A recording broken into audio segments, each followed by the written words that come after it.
Welcome back to the Rodcast. Creeping closer and closer to the weekend. That means we are getting closer and closer to the kickoff of Texas, Oklahoma. We'll get into that matchup. Of course, we'll break it down from every angle. We have been all week long. We'll continue to do so. We'll go behind the burnt orange curtain next segment. We'll continue to hear from some of the players about that Texas OU matchup. Got some more nuggets that I'm going to drop to you about the way Texas can win that game and also dominate that game possibly. We'll also go over the ways we think Oklahoma is going to try to surprise Texas. We'll do all of that. Of course, we also got NFL news, notes, and nuggets. Got an NFL game tonight. Showdown in the NFC West. We'll get to that. Seahawks and the 49ers. So we'll preview that a little bit. Also, Texans. Big news for the Texans. Well, bad news for the Texans because Nico Collins, we talked about it yesterday, that he wasn't on the IR. So that was good news. Well, it turns out the update is that he is on the IR. So not so good news for the Houston Texans going into that matchup against the Patriots. We'll break that down and talk about that coming up here in this segment. We'll also dive into the Cowboys matchup this weekend coming up versus the Detroit Lions. Got other NFL topics that we're going to dive into. Also, all your usual favorites. We got Raj Rand. Who said that? We got what the facts, what the stats. Also off the record topic for the bad poll of the day. We are loaded as usual on a Thursday edition of the Rodcast. But before we do any of that, let's introduce you to the rest of the crew. He's one of the hardest working members of the ARN family. Got a hustler spirit, period. Not sure what he's paid, but pretty damn sure the man is underpaid. Ain't no 401k for this hustler, and he's a hustle man of many talents. It is our friend, co-host, and neighbor. It is Patrick Davis, y'all. What's going on, Patrick? How you doing, brother? I'm doing good. I got to watch the first Spurs win of the preseason last night. Look at this guy. Spurs got win. Look, it was talking Spurs preseason basketball. I love it. Come on now, that's dedication right there. This was the first appearance of Chris Paul and Wemby in the preseason. They didn't play in the first game. How did Chris Paul look? Actually, Chris Paul, they had some good plays. You can tell there's going to be a little adjusting going on early in the game. There was a little adjustment of a lot of guys playing, but Chris Paul, of course, looks like Chris Paul. He goes out there. Yeah, he's pretty consistent. Yeah. You knew what he was one of the most like. consistent. Yeah, I agree with that. We finally got, I think in the second quarter, we got the first alley-oop to Wemby where it was a pick and roll with Paul and Wemby, and they both cut to the basket, and it was just an easy dunk and very nice in that. So we got to see that. We got to see. We saw Stephen Castle, the rookie they drafted with the 4th overall pick. He looked pretty good in the game. So you saw some good things coming out of it. And then they came back and won. They were getting blown out early because Orlando was super hot early in the game, and they came back and won. It's preseason; it doesn't matter. Yeah. But it was fun to watch. It was fun to watch them. You. There you go. No, it was fun to watch them. As a team, get a win because this is a team that last year had a lot of close games that they didn't win. A lot of young guys that are probably going to get a little less playing time because you brought in a Harrison Barnes, because you brought in a Chris Paul. That some of these younger guys will get a little less playing time now. But you see those guys still fighting, and then you expect to have the guys that are veterans understand how to win those games as well. No, it's just fun. It's fun to see. It's really weird to see Chris Paul in a Spurs uniform. That is kind of freaky. I'm with you on that. That's weird. I ain't gonna lie. I mean, I still haven't seen it yet with my own eyes, and I imagine when I see it, I'll be like, oh, that doesn't look strange. Right. No, I mean they did before the season the presser with Chris Paul. And they said, Pop said that he's despised you for years. And Chris Paul goes, feelings mutual. Exactly. And it's out of respect, too, because it's like, hey, they can't stand each other because they're ultimate competitors with each other. No, and they've been competing with each other for a long time. Chris Paul's been in the league so long. And he's had so many different, iterations, and reinventions of Chris Paul in different ways. I mean, I'm a Rockets fan. Everybody's had a Chris Paul era. Yeah, it's weird. You know what I mean? No, and I think last night I saw the inklings of what'll be the rumor if Chris Paul stays on the Spurs past the trade deadline, which is not a given, because a lot of people believe he's basically going to be in there to help him out early, and then the Spurs will try and move him to a contender at the trade deadline.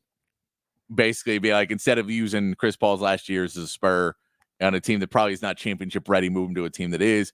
And, make that trade. So that's what a lot of people assume will happen. If he doesn't, I think we'll see the rumors that Chris Paul will be in line to possibly be the next coach of the Spurs.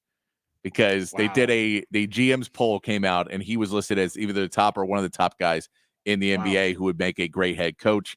So I'm starting to hear a little bit about that, little bits of rumblings about Chris Paul being a coach after playing. And this may be, a master class of go talk to one of the greatest coaches in sports history. Go talk to him, and and get there. So even if it's not with the Spurs, then he may be using it to coach somewhere else. But then we all know Pop is at the end of the run at some point soon.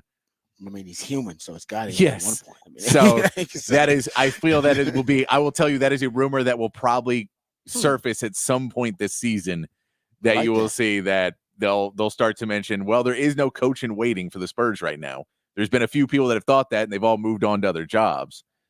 So if there's no coach in waiting, is it a player that they bring in and maybe finish his career and then basically takes over as coach right after, knows the team, knows the players real well, has a rapport with everybody? Is that something that could be there? I don't know if that could happen. I don't know if that would happen. I just know that I've started to hear inklings of people mentioning stuff like that around the NBA. So it's an interesting thing to look at, but we don't have to talk too much NBA because it is Texas OU weekend and it's 6:09 in the morning and OU does still suck. So we'll get more into that. Let me introduce you first to my co-host. He is a proud alumni of DBU. He's got more papers than Dunder Mifflin and watches more film than Siskel and Ebert. He is the new Rod Father of Austin Sports Radio, Mr. Rod Babers. I appreciate the intro as always. We'll get to some NFL stuff because this Nico Collins news is bad news for the Houston Texans, and we'll talk about that coming up here momentarily. Also, of course, lots of Texas OU discussion. The Aggies have become a hot topic, and we talked about this on the show. Actually, on Monday, we talked about it. That the Aggies were right now the leader in the SEC because they were undefeated in SEC play with more wins than anybody else in SEC play after the weekend, and they were in the driver's seat to control their own destiny, control their own fate as it relates to their SEC title hopes. Well, it looks like a lot of other folks have jumped on that bandwagon and that narrative, and they're really high on these Aggies and the potential storyline and the possibility of the Longhorns and the Aggies facing off, not only, of course, to rekindle the rivalry for the first time in a decade and a half, but facing off in back-to-back weeks. In the season and then again in the SEC title game. It is more than a real possibility right now. It is no longer some conspiracy theory. This thing could actually happen. Now a lot is on the Aggies, still got a lot of, and Longhorns still got a lot of work to do too, but just the way things are looking, and we'll get into it because we'll hear Joe Klatt jumped on it. When I heard Joe Klatt said, I said, all right, that's good. Joe Klatt, he's got some good content for his show. Joe Klatt does a good job. Then I heard the SEC show, the SEC this morning. They actually brought it up too, and I went, okay, well now it's more than just creative, because we brought it up too, and that would make 3. And I was like, all right, you know what, we gotta talk about it. So we'll hear those comments from Joe Klatt. I believe it was Peter Burns on the SEC this morning show, and they talked about it too. And there are a lot of people that are high. I mean, most people don't start bragging on the Aggies, but everybody's high on the Longhorns. They're the number 1 team in the country. But they're actually high on, the Aggies too, from what they've seen so far. So we'll talk about it. Like I say, it's worth the discussion. And the Aggies can screw it up next week, and then we wouldn't even be able to talk about it. So we're going to talk about it now. They can't screw up this week. They have a bye this week. Yeah, they can screw it up next week. They're going to be good through this weekend. The Longhorns could screw it up this week. The Longhorns screw it up. Right. Great point. You're right. I'm talking about the Aggies. The Longhorns could mess it up. It's Texas OU week. You got to focus. My point is, we may not be able to talk about this in 2 weeks. Oh, so in 2 weeks, it's a big one. After 2 weeks is a big one. But yeah, so I'm just saying, because the Aggies could mess it up or the Longhorns could mess it up. So we can talk about it right now because it could be a moot point. I can tell you that Aggie fans are hyped. They should be. I'm not gonna lie. Right they should be hyped. They should. You know what? Okay, we'll get into it. We'll talk about it. We'll get to that. That'll be one of the first topics we hit early on here. And then next segment, of course, we'll break down Texas, Oklahoma. We'll hear from some of the players. We're breaking down Texas OU basically the rest of the show and the rest of tomorrow's show. So don't worry about it. You need your Texas OU preview fix. We'll get that to you. I promise you that. But I think this story is pretty interesting because, like I said, I don't know if we've been able to discuss. Well, I don't know. We haven't, because it's been a decade and a half. But even back in the day, I don't know how often you were talking about Texas and Texas A&M playing back-to-back games and the possibility of that ending the season and playing in a championship game. So I think it's pretty interesting and compelling. So we'll get to that, but also we'll talk about the Nico Collins injury and him being on the IR for the Texans. But before we do any of that, let's get updated, let's get educated, let's get informed with all the top stories of the day with Patrick Davis and the Horn Headlines. All right, your Horn headlines brought to you by Top Gun Rentals and Lawn Equipment. In the MLB playoffs, the Mets are the first team to advance to the LCS after a 4-1 win over the Phillies yesterday. Francisco Lindor's grand slam in the sixth powered the Mets to the NLCS. The Dodgers pushed their series to a Game 5 with a decisive 8-0 win over the Padres. The Dodgers used 8 pitchers in the 8-0 win over the Padres. The Dodgers used 8 pitchers in the shutout. Will now face Yu Darvish in the Padres in a deciding Game 5 on Friday. In the AL, the Tigers took a 2-1 series lead with 3-0 win over the Guardians. And the Yankees beat the Royals 3-2 on a Stanton go-ahead homer in the 8th to take the lead in the series. Game 4 for both AL series are today. And in the NFL, the 49ers take on the Seahawks on Thursday Night Football, trying to regain the lead in the NFC West. The 49ers have won their last 5 matchups against Seattle and are now 3.5-point favorites for the game tonight. And that is your Horn headlines. Patrick for the Horn headlines. We appreciate those.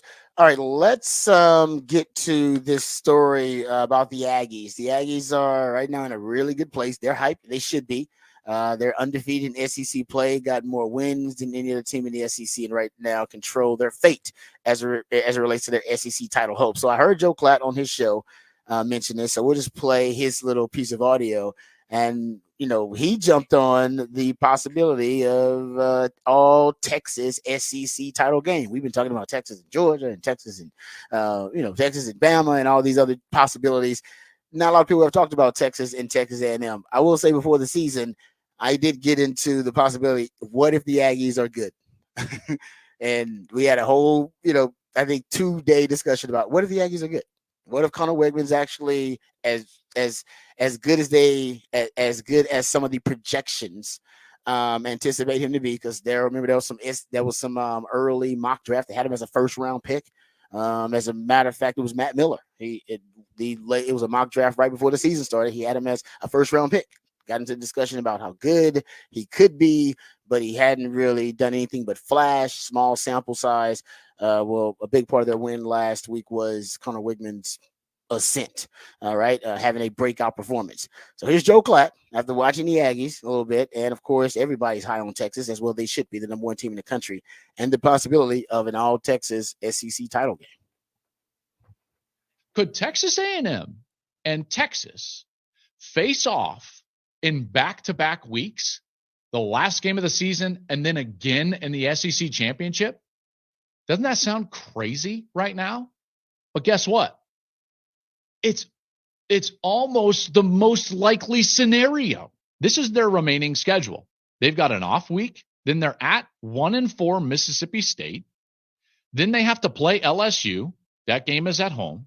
They've got to go to South Carolina, who's lost 2 of the last 3. They get New Mexico State. Thank you, SEC schedule.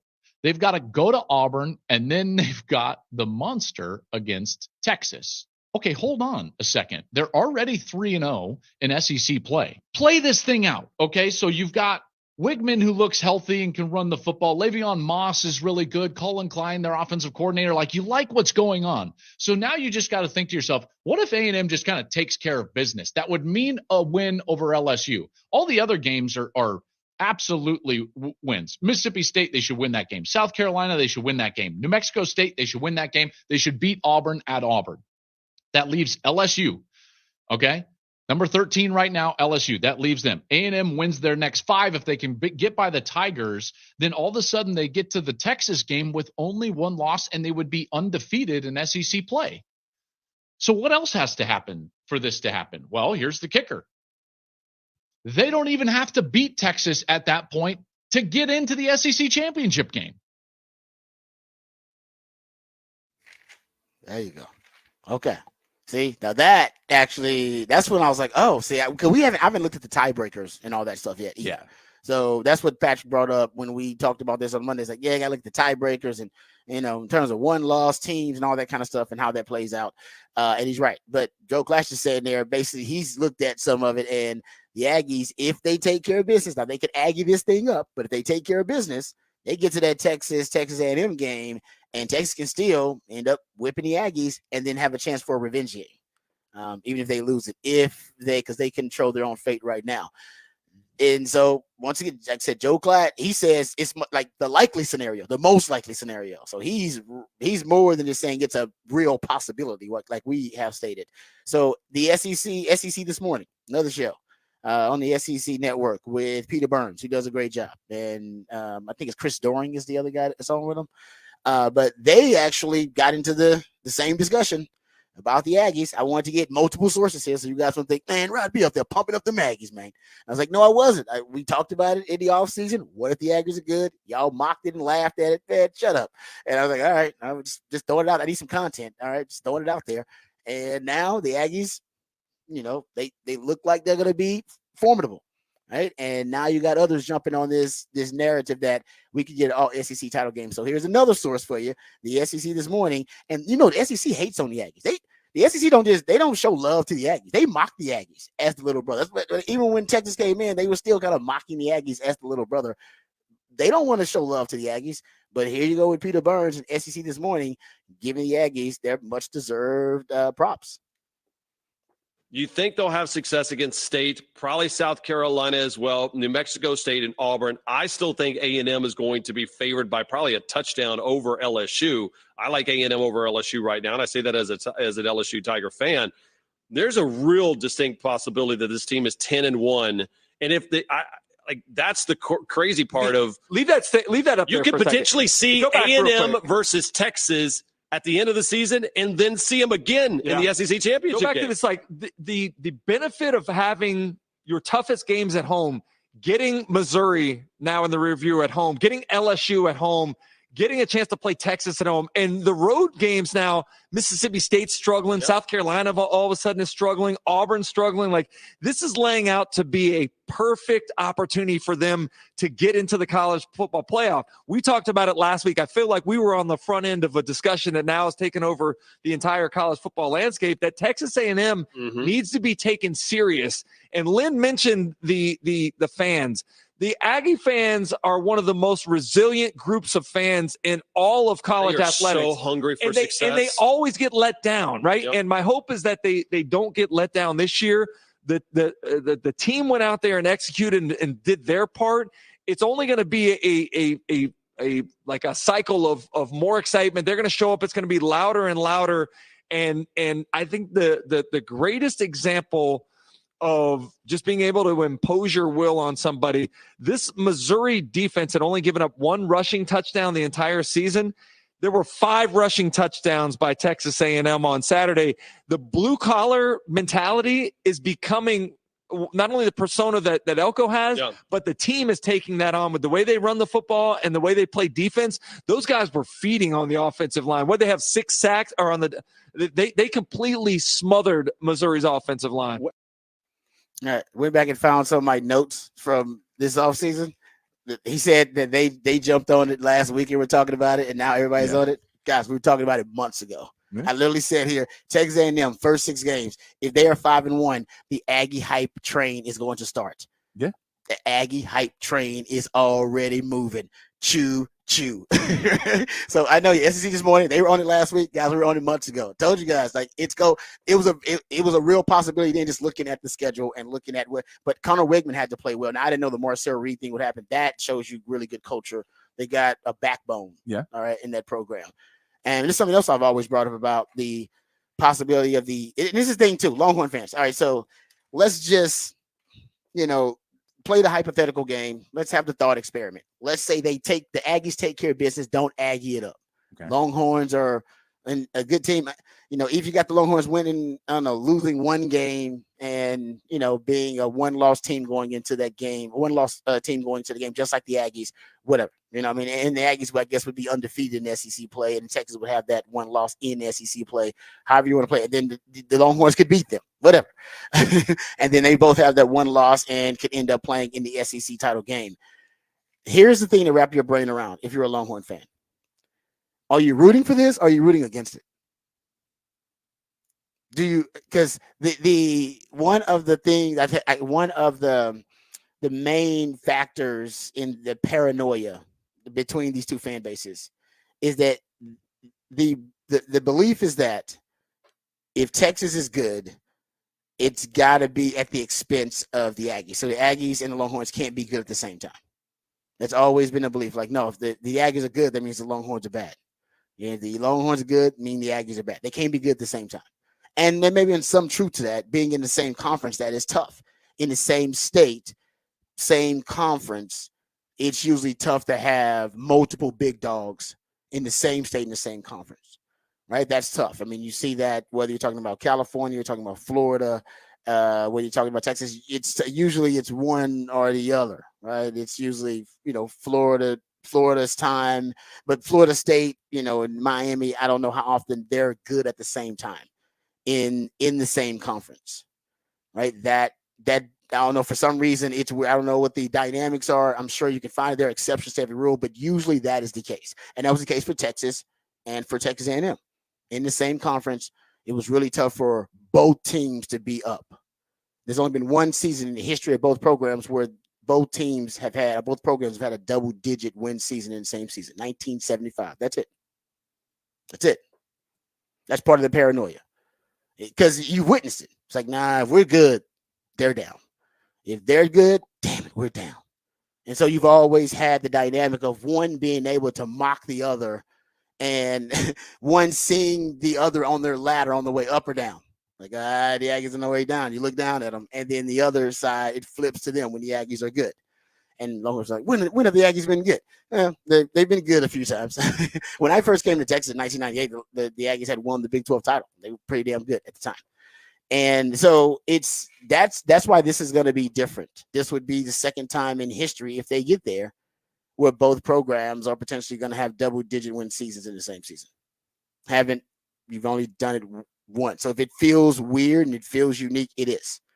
And I'm rooting for it personally. I've always rooted for it. I've always rooted for the state of Texas to be good.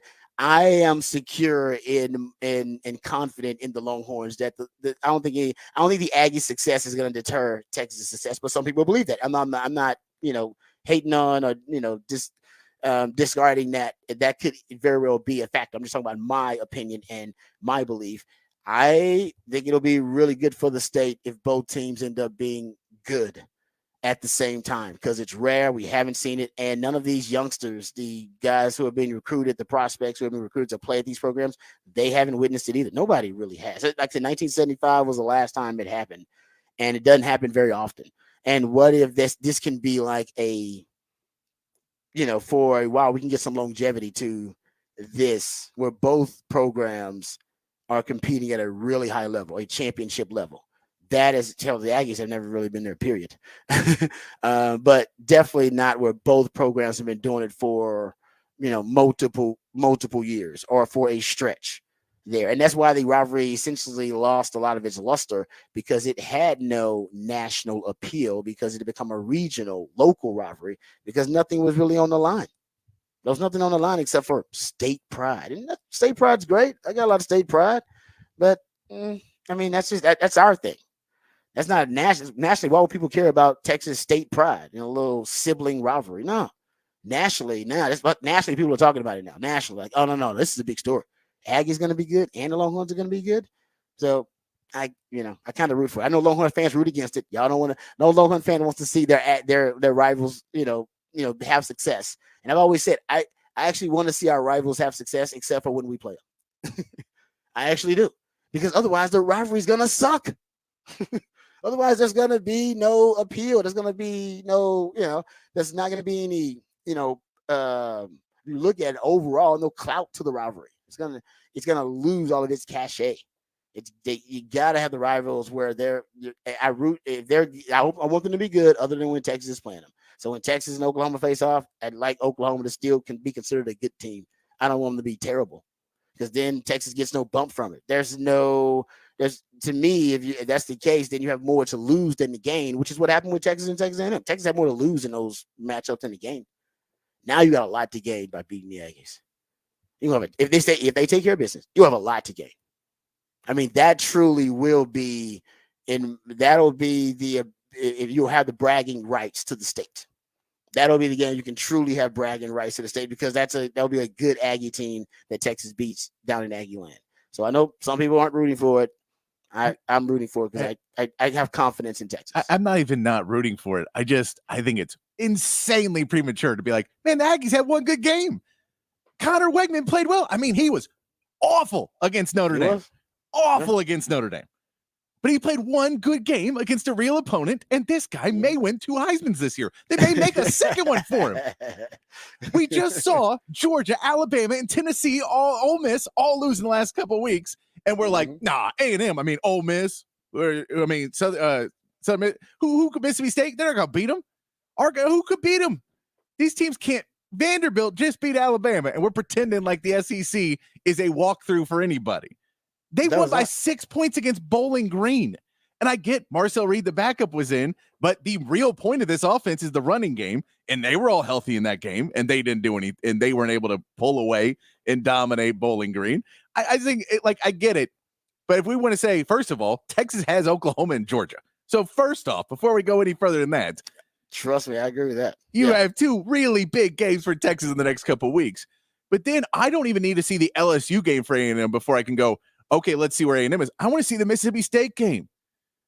Because if they beat Mississippi State by 5, by 7, do you still think, man, this A&M team is really going to go dominate the SEC? Or do you go, oh, no, that's kind of we thought. They're a good team, but they're not world beaters all of a sudden because they beat a Missouri team that lost a lot of players to the NFL last year. I don't think anybody's saying that. I don't think anybody's saying that. Everybody's looking at the schedule like I did in offseason and saying they have a chance. They do have a chance to make it to that game with Texas with being undefeated in the SEC play. That nobody's saying that they're dominant. Nobody's saying that they're awesome. How much money would anybody put on that? I don't think I've heard anybody talk about how impressive and dominant A&M has been. Have you heard anybody say that? Yes, but just mostly they're Aggie people. But yes, yeah, but you're talking about the analysts that the ones. Nobody's talked about how that. Nobody's talked about how impressive they are winning. That they like a dominant team. No, they've talked about that. It's a realistic possibility. Looking at the schedule, that this team could continue to win out till they get to the Texas game, which is the same thing I broke down now. It is. I'm with you. I'm not on the hype train. I'm just Blackstradamus is predicting, like I did, the hype train. It's here. It's full throttle. And if they keep winning, they ain't got to win by a lot. They just got to keep winning. And then they'll play Texas in the SEC game. Nobody thought they would see that coming. Yeah. Nobody predicted that. Not outside the Aggie land. You're right.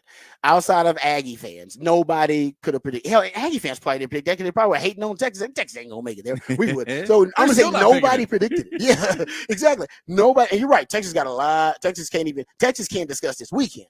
They got Tech, and they got Oklahoma, they got Georgia, and we just talked about how Vandy just put an upset. They believe they can beat Texas. Arkansas believes they can beat Texas. Yeah, you got to take care of business, and so do the Aggies. But I'm just, it is something that is, like even Joe Klatt said, it's a most likely scenario now. That's what he's saying.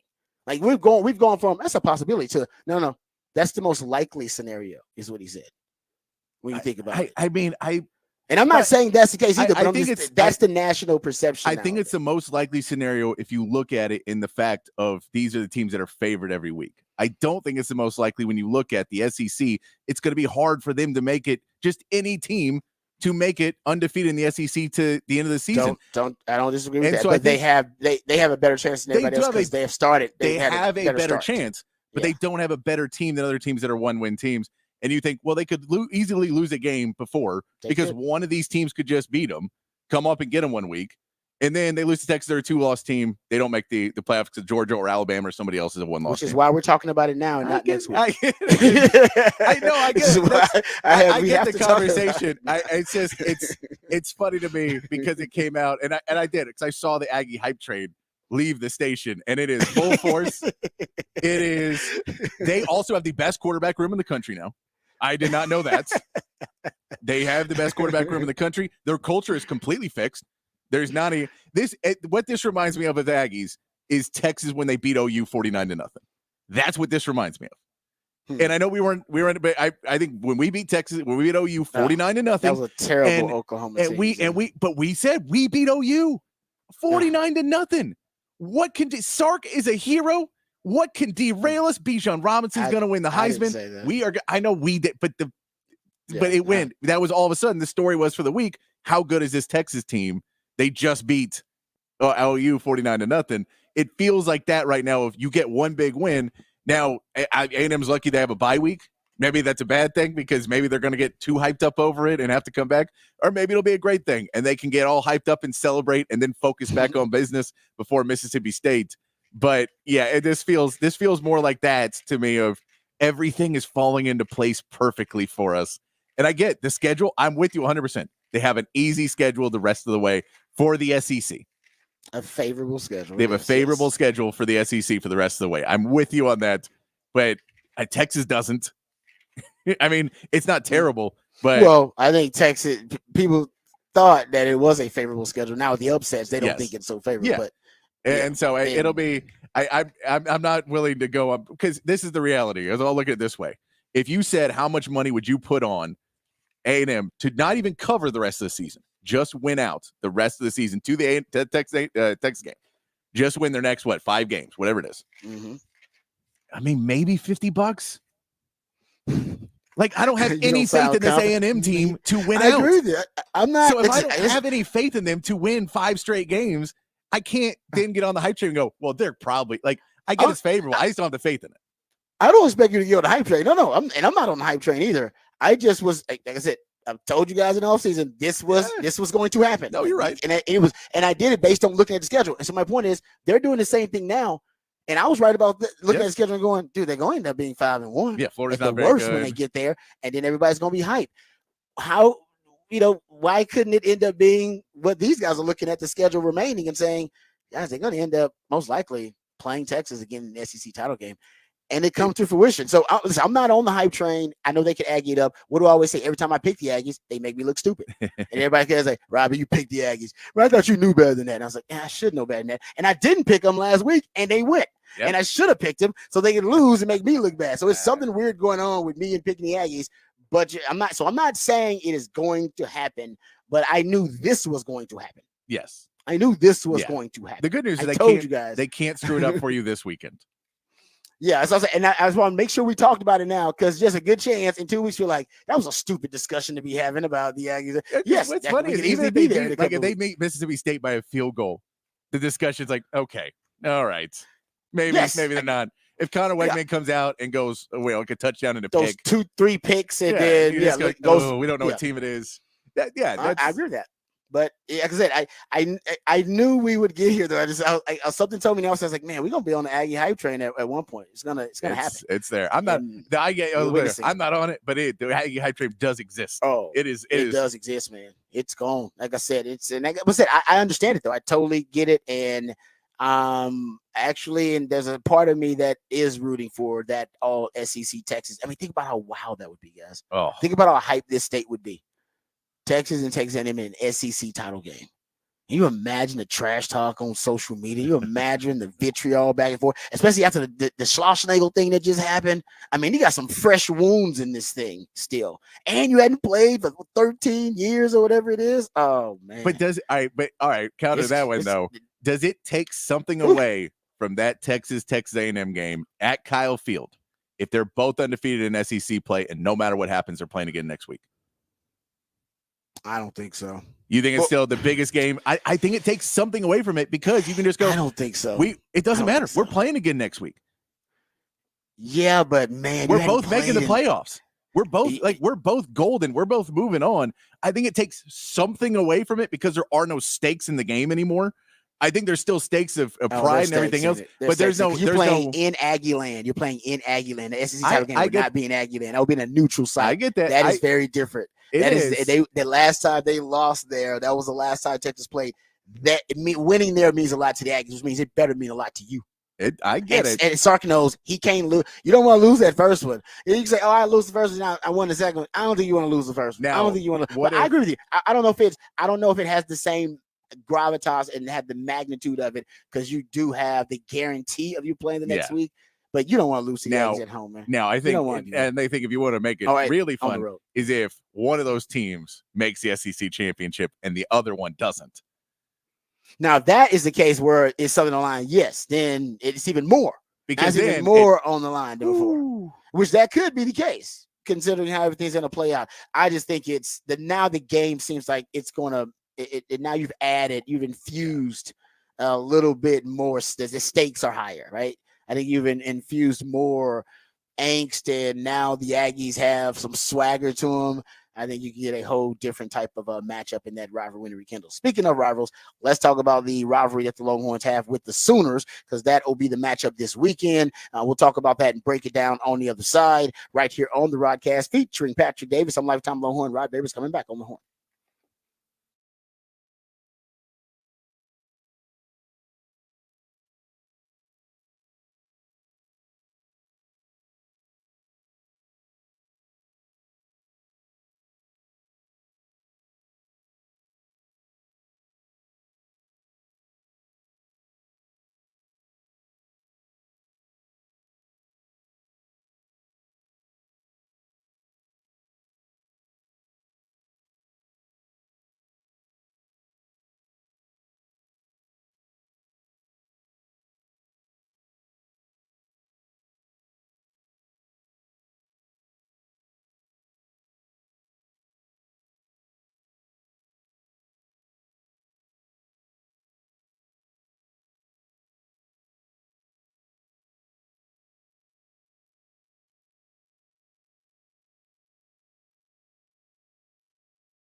All right, welcome back to the Rodcast. Time to get into some Texas Oklahoma discussion. Talked enough about the Aggies this morning. We'll get into some NFL discussion. Although I told you we'd talk about Nico Collins and being on the IR. We'll do that next hour and get to some other NFL news, notes, and nuggets.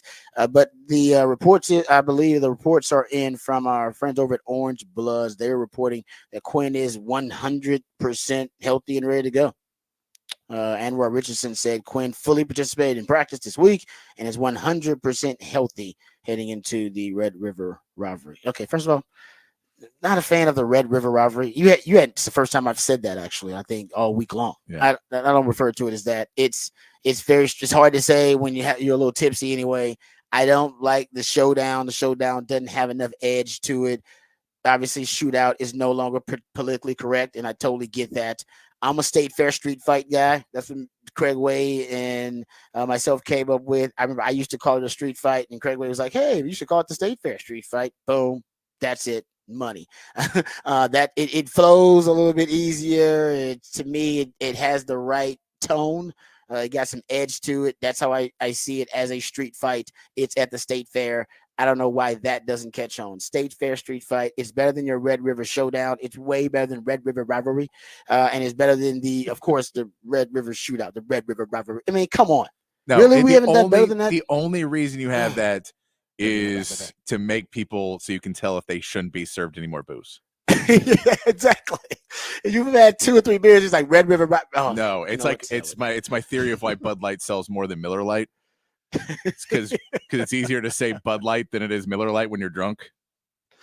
Oh man, now they just blew my mind with that. I imagine it's definitely is. The B's come out easier. It is. It just comes out easier. By the way, I do a lot of research on that one, but yes, personal research you've done about that. And I've done my own personal research about the Red River rivalry, and it's like, no, on 2 beers in, you can't. No, there's no need to even say it. So State Fair Street Fight, that's what I'll go with. I don't know if Craig Wade calls it that like officially, but that's what we used to call it when we worked together. So that's why I've been doing it for the last, 10 years or so. So anyway, getting back to the State Fair Street Fight between Texas and Oklahoma. One of the things I was, looking at, and if Quinn's 100%, I think that's the big storyline. I think the Texas offense, it's going to be clicking. Right. I mean, there's a rhythm to the offense when Quinn's in there. We didn't really recognize that rhythm as much when Arch was in there. I think you saw it. You saw more of a consistent rhythm to the offense, an organic rhythm to the offense in that second start for Arch. And I think ultimately, as he and Sark get to know one another and they are more familiar with each other and each other's tendencies and things that they like, I think he'll have that type of kind of seamless chemistry and synchronicity that he does with Quinn. But that's why I think on the other side, Brent Venables, because if you're watching this offense with Quinn, you watch how it operates. It is a very efficient offense. Ball gets out of his hands real quick. It's not a lot that's clunky with the Texas offense, and you want to make it look clunky. And so I think Brent Venables is probably going to be deeper in his creative bag than he's ever been going up against Sark. I think you're going to see more variety from Brent Venables in terms of coverages and fronts and pressure packages than he's ever seen. He's going to hope that Quinn's a little rusty. He's going to hope that Quinn is a half a second, split second slower coming off that injury. That things aren't clicking with the rhythm they usually do, or he's going to try to disrupt that rhythm as quick as and that's why I think they're going to be sitting on some routes and jumping some routes. Think about Sark's offense. A lot of those screens early on, the quick passes early on, the quick RPOs, they are to get your quarterback confident, to get them in a groove. And I think Oklahoma wants to disrupt that as much as possible. So I would not doubt if you just saw a variety. I think you'll start off. I went back and watched the game last year. You saw a ton of different coverages and fronts. I think you'll see even more this year with this group. And I wouldn't doubt if they are vulnerable on the deep ball, which I brought up in my research on this secondary.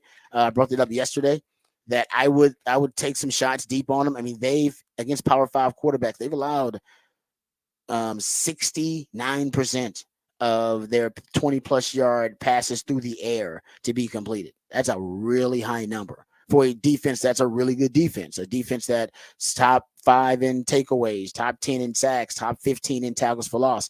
And the reason that is because they are taking a lot of chances with underneath routes. They're taking a lot of chances. They're well prepared. They are as prepared and game plan ready as any defense in the country. And they pick up on tendencies. You can tell the way they fly to the football and the way they diagnose plays pre-snap and their adjustments pre-snap, modifications pre-snap, and then how quickly they react. All right, to the actual play once post-snap and once things start moving around, and once they identify what the play concept is, they have no hesitation and no fear, and that's what makes them really a really good defense to counter what Sark does, because Sark, the ball's out quick and the offense is in a rhythm, and this defense is designed to get you out of rhythm and to disrupt your timing. And that's why I think they're gonna take some chances against Texas early.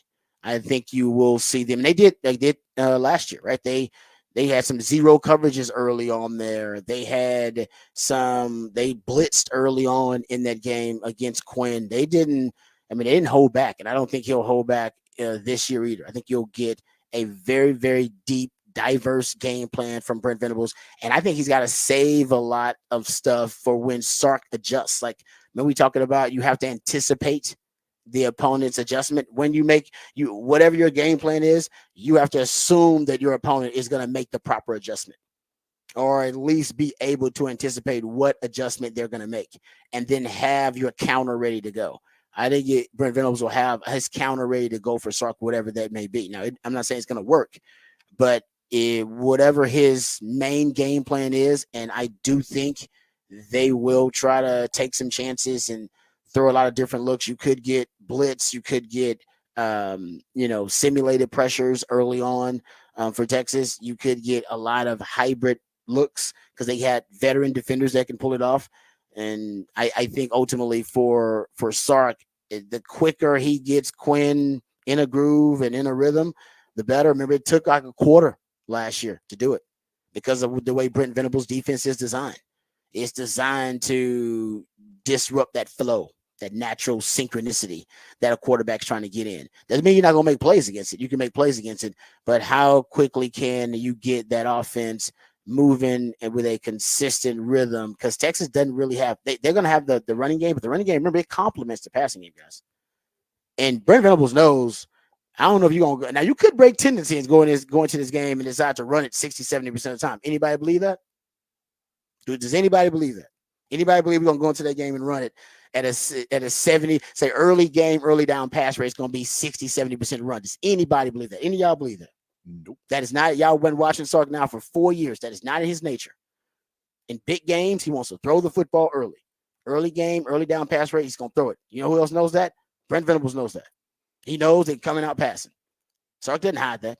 He's coming out throwing. You got a third-year starting quarterback. He's going to come out throwing the football. They knew it last year. That's why they had freaky, exotic pressure packages and coverages ready to go and adjustments ready to go. Because early on, you know some of the staples he's going to. You know he's going to throw a wide receiver screen. And within the first, 7, 8 plays, there will be a wide receiver screen of some kind. Bubble tunnel, there will be in the first 8 plays, so you know that, right? You know conceptual signatures. You know he's going to have a really high rates of pre-snap motions and shifts. Better be ready to adjust to it. You know he's going to run a lot of compressed, condensed sets, what Nick Saban calls squeeze splits. Be ready to adjust to it. You know it's coming. I mean, there's just certain things you know you got to be ready for when you play a Steve Sarkisian offense. And Brent Venables knows it. And I think the number one he's great at picking up on tendencies. Number one tendency he's going to pick up on, Texas right now has to throw the ball early and often. And they have in every game. Every game except Arch's first start. Arch's first start, the early game, early down pass rate was about 55%. His second start, guys, he was over 60% early game, early down pass rate. And Quinn's been there all season long, just like I told you. That's the one thing I think Brent Venables, he might be able to capitalize on because he knows they're going to throw it early. You know it, and you know it's going to be quick. You know it. Now, I have said, hey, I wonder if Sark will go downtown, if he'll go some deep shots, because he doesn't. That's one thing you hadn't seen the last year and a half really out of Sark's offense. He doesn't want to go deep early on anymore because he realized it was putting them behind the chains, and that wasn't the strength of Quinn. And we saw it with Arch, right? He wants the deep ball to be infused in the offense. Arch likes the deep ball. You know, Chicks dig the long ball, and so does Arch. But I think in this game early on, especially if they're going to be aggressive and they're going to be, fast flow to the football, flooding some of those short intermediate zones and taking some chances on some of those quick throws from Texas. And I'm telling you, taking them over the top. Everybody's been doing, all the Power 5 quarterbacks have been taking them over the top. That is a crazy completion percentage on 20-plus yard passes. Guys, the average is like 30%. They're right now, teams are doubling the average of their deep completions against the Sooners, and they hadn't played an offense even close to as skilled and as lethal and as explosive as Texas. So I wouldn't be surprised. Remember that 2021 game early on, Casey Thompson was slanging it deep. Play action shots. There was a mad bomber in that damn game early on. The first 15, 20 plays. It's possible that could come back in this game. Just because of the way Oklahoma's going to play you. They may present it to you. Now, it may be a rope-a-dope. I remember Oklahoma State did that to Texas, where they were flat-foot reading everything, flooding some of those short intermediate zones. And what did Texas do? They fell for it. They kept chunking it deep. They said, we got it. It's there. It's like a team giving you the three-pointer and you can't hit it. You're like, we're open. It's like, yeah, but you ain't hitting them. It doesn't matter if you're open if you can't hit the shot. And that Texas kind of fell for it. And I wonder if Brent Venables might play that game. It's like, you know what, Texas, let's see if we can rope-a-dope them into chunking it deep and abandon what their usual identity is to take advantage of something. This is the chess match going on. And now I'm kind of immersed in the chess match. And I wonder at this point how deep, Brent Venables and Sark are into the counter and the adjustments and, the chess match within the game. All right. That's Texas OU discussion. We'll talk about it all day, obviously. We come back. We'll get into the topic for the Big Fat Poll today. Also have your musically themed day of the week right here on the Rodcast featuring Patrick Davis on Lifetime Longhorn. Rod Davis coming back on the horn.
Back in the Rodcast on a Thursday morning, and that means it's a new theme Thursday. And today the theme is all these songs have the word suck in the title because it is 6:57 and OU still sucks. Well done. So we're playing a little Johnny Cash, The Whirl and the Suck. Wow, that's fantastic. It took a little bit. Not all bangers today, but I was about to say that's hard work too, there's dude. not That's a ton not of a songs word with that's suck, and a lot of them are inappropriate for radio play. So I was gonna say, yeah, Too Short's got some of those, but you can't play any of them. yeah, you can. There's a song about Betty that doesn't have suck in it in the title, but it's a lot about it. But yes.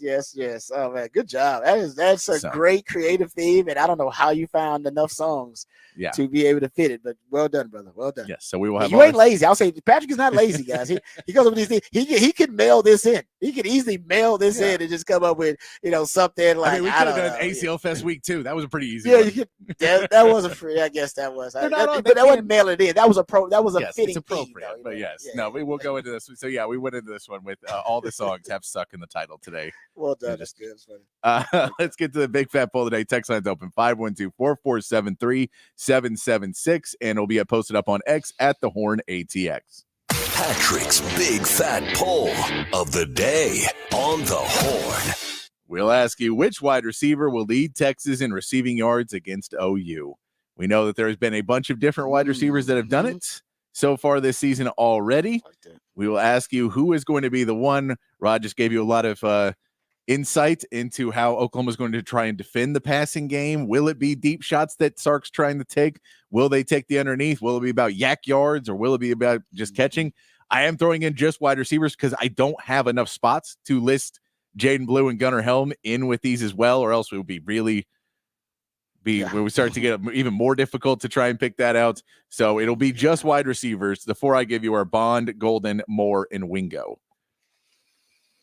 Well, so you got Golden. We said Golden, Bond, Wingo, and Moore. Yes, those are the 4. Yes. I know. Oh man, Moore just came off his big game. How often do you get a back-to-back 100-yard game? Well, and I think there's also Moore and Arch have a bit better of a connection. That's good. Yeah, I'm gonna say no to the Moore. But I'm also like not going to disrespect the man by not putting him on the list.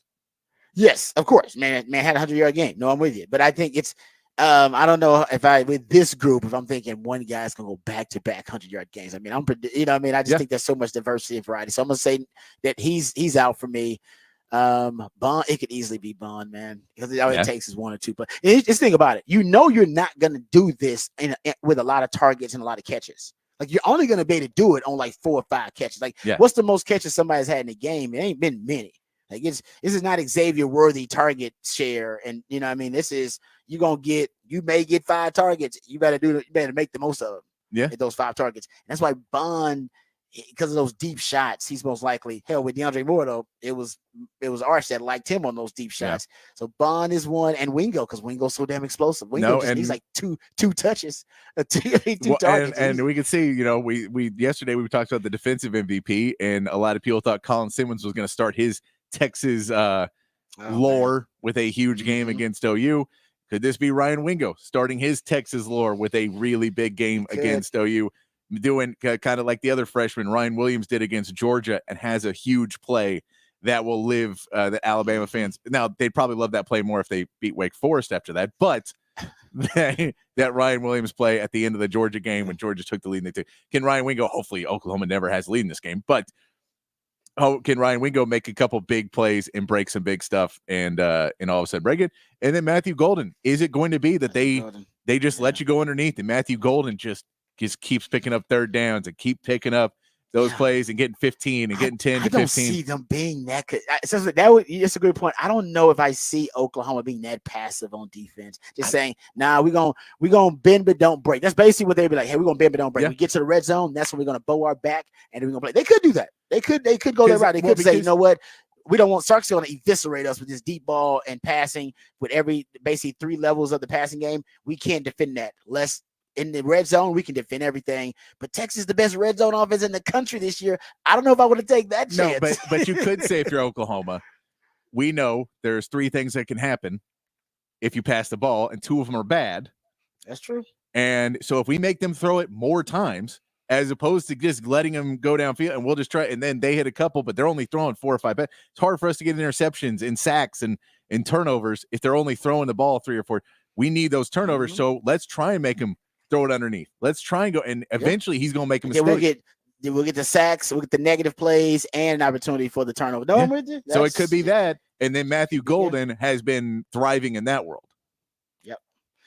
No, I'm with you on that. I don't know what the mad genius of Brent Venables is going to do in this game. I do know he's going to take Sark by surprise a little bit, and Sark is ready for it. Sark's already talked about in-game adjusting and being able to have the effective counters ready to go, and being able to have a malleable approach to this game plan and not be so stubborn and rigid about, hey, these are the plays I came in with. These are the plays to run. It's like, no. If Brent Venables starts throwing you some crazy stuff, you got to be ready to adjust. Yes. I think he will be.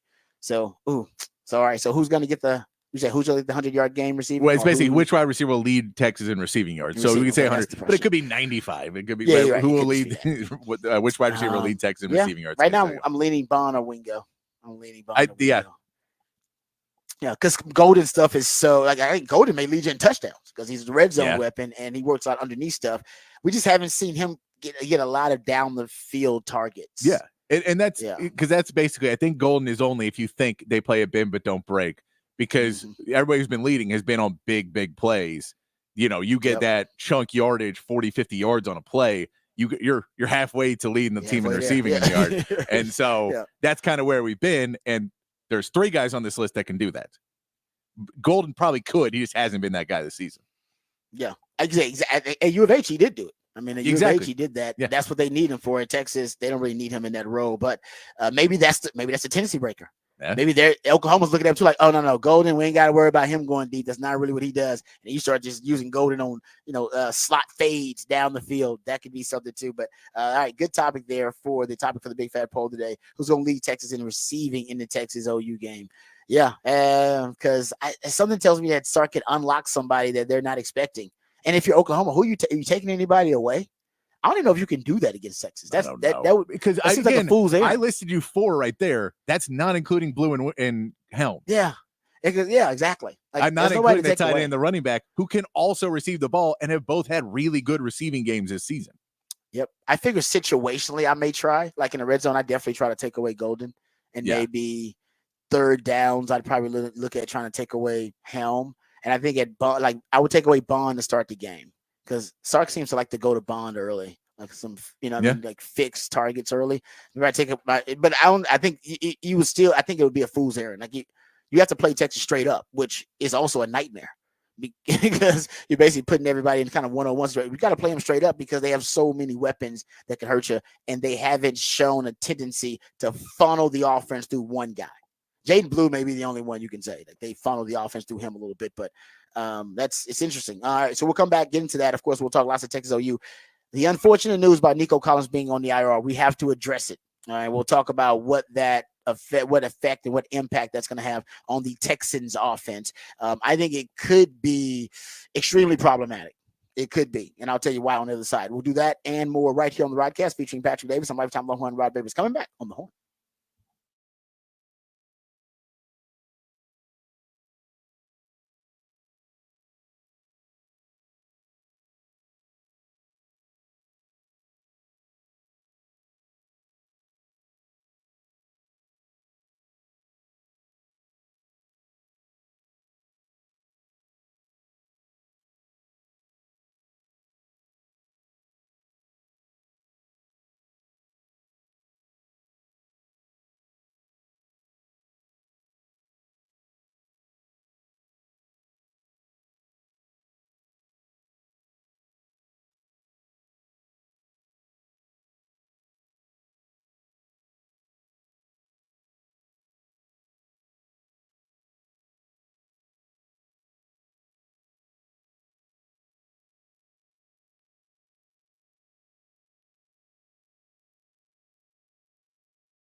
Welcome back to the Rodcast. It is a new theme Thursday edition of the Rodcast. That's when my co-host, the Idealionaire Patrick Davis, comes up with all the musically themed days of the week, but he comes up with a brand new creative theme on Thursday, and usually inspired by something happening at that time or at that moment. And right now it is Texas OU weekend. Of course, it's 7:09. OU still sucks, and that is the focus of the theme because all the songs have suck in them because OU does still suck and always will.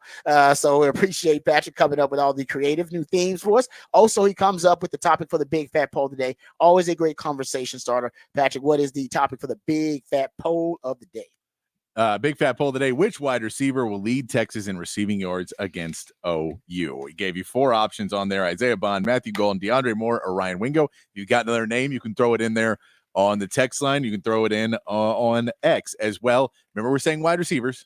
So Gunnar Helm and Jaden Blue are not on the list, but we're just saying wide receivers because I don't have enough spots, and I didn't want to disrespect some wide receivers by leaving them off. And yeah, maybe this is the Jonte Cook game. This could be the Jonte. I mean, he's not even on the list, but he hasn't done it yet, so he hasn't.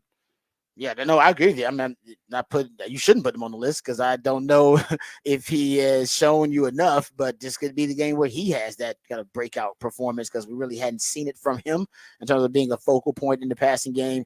But the Longhorns got so many weapons. You're only going to get, like I said, you're only going to get 5 targets, 5-6 targets max in this offense. I mean, that's just the nature of the beast when you have so much depth at that position. Hell, Silas Bowden. I mean, he has not been activated. Well, in terms of like in the offense, weaponized, I should say, in the offense. Of course, he's played, but he has not yet been a focal point in the pass game. I think Sark has tried to scheme him open. Sark now knows, and Sark has stated this: the ball naturally finds some guys. Like they have better like synchronicity within the offense. It's more organic to them. And Bond seems to be that guy.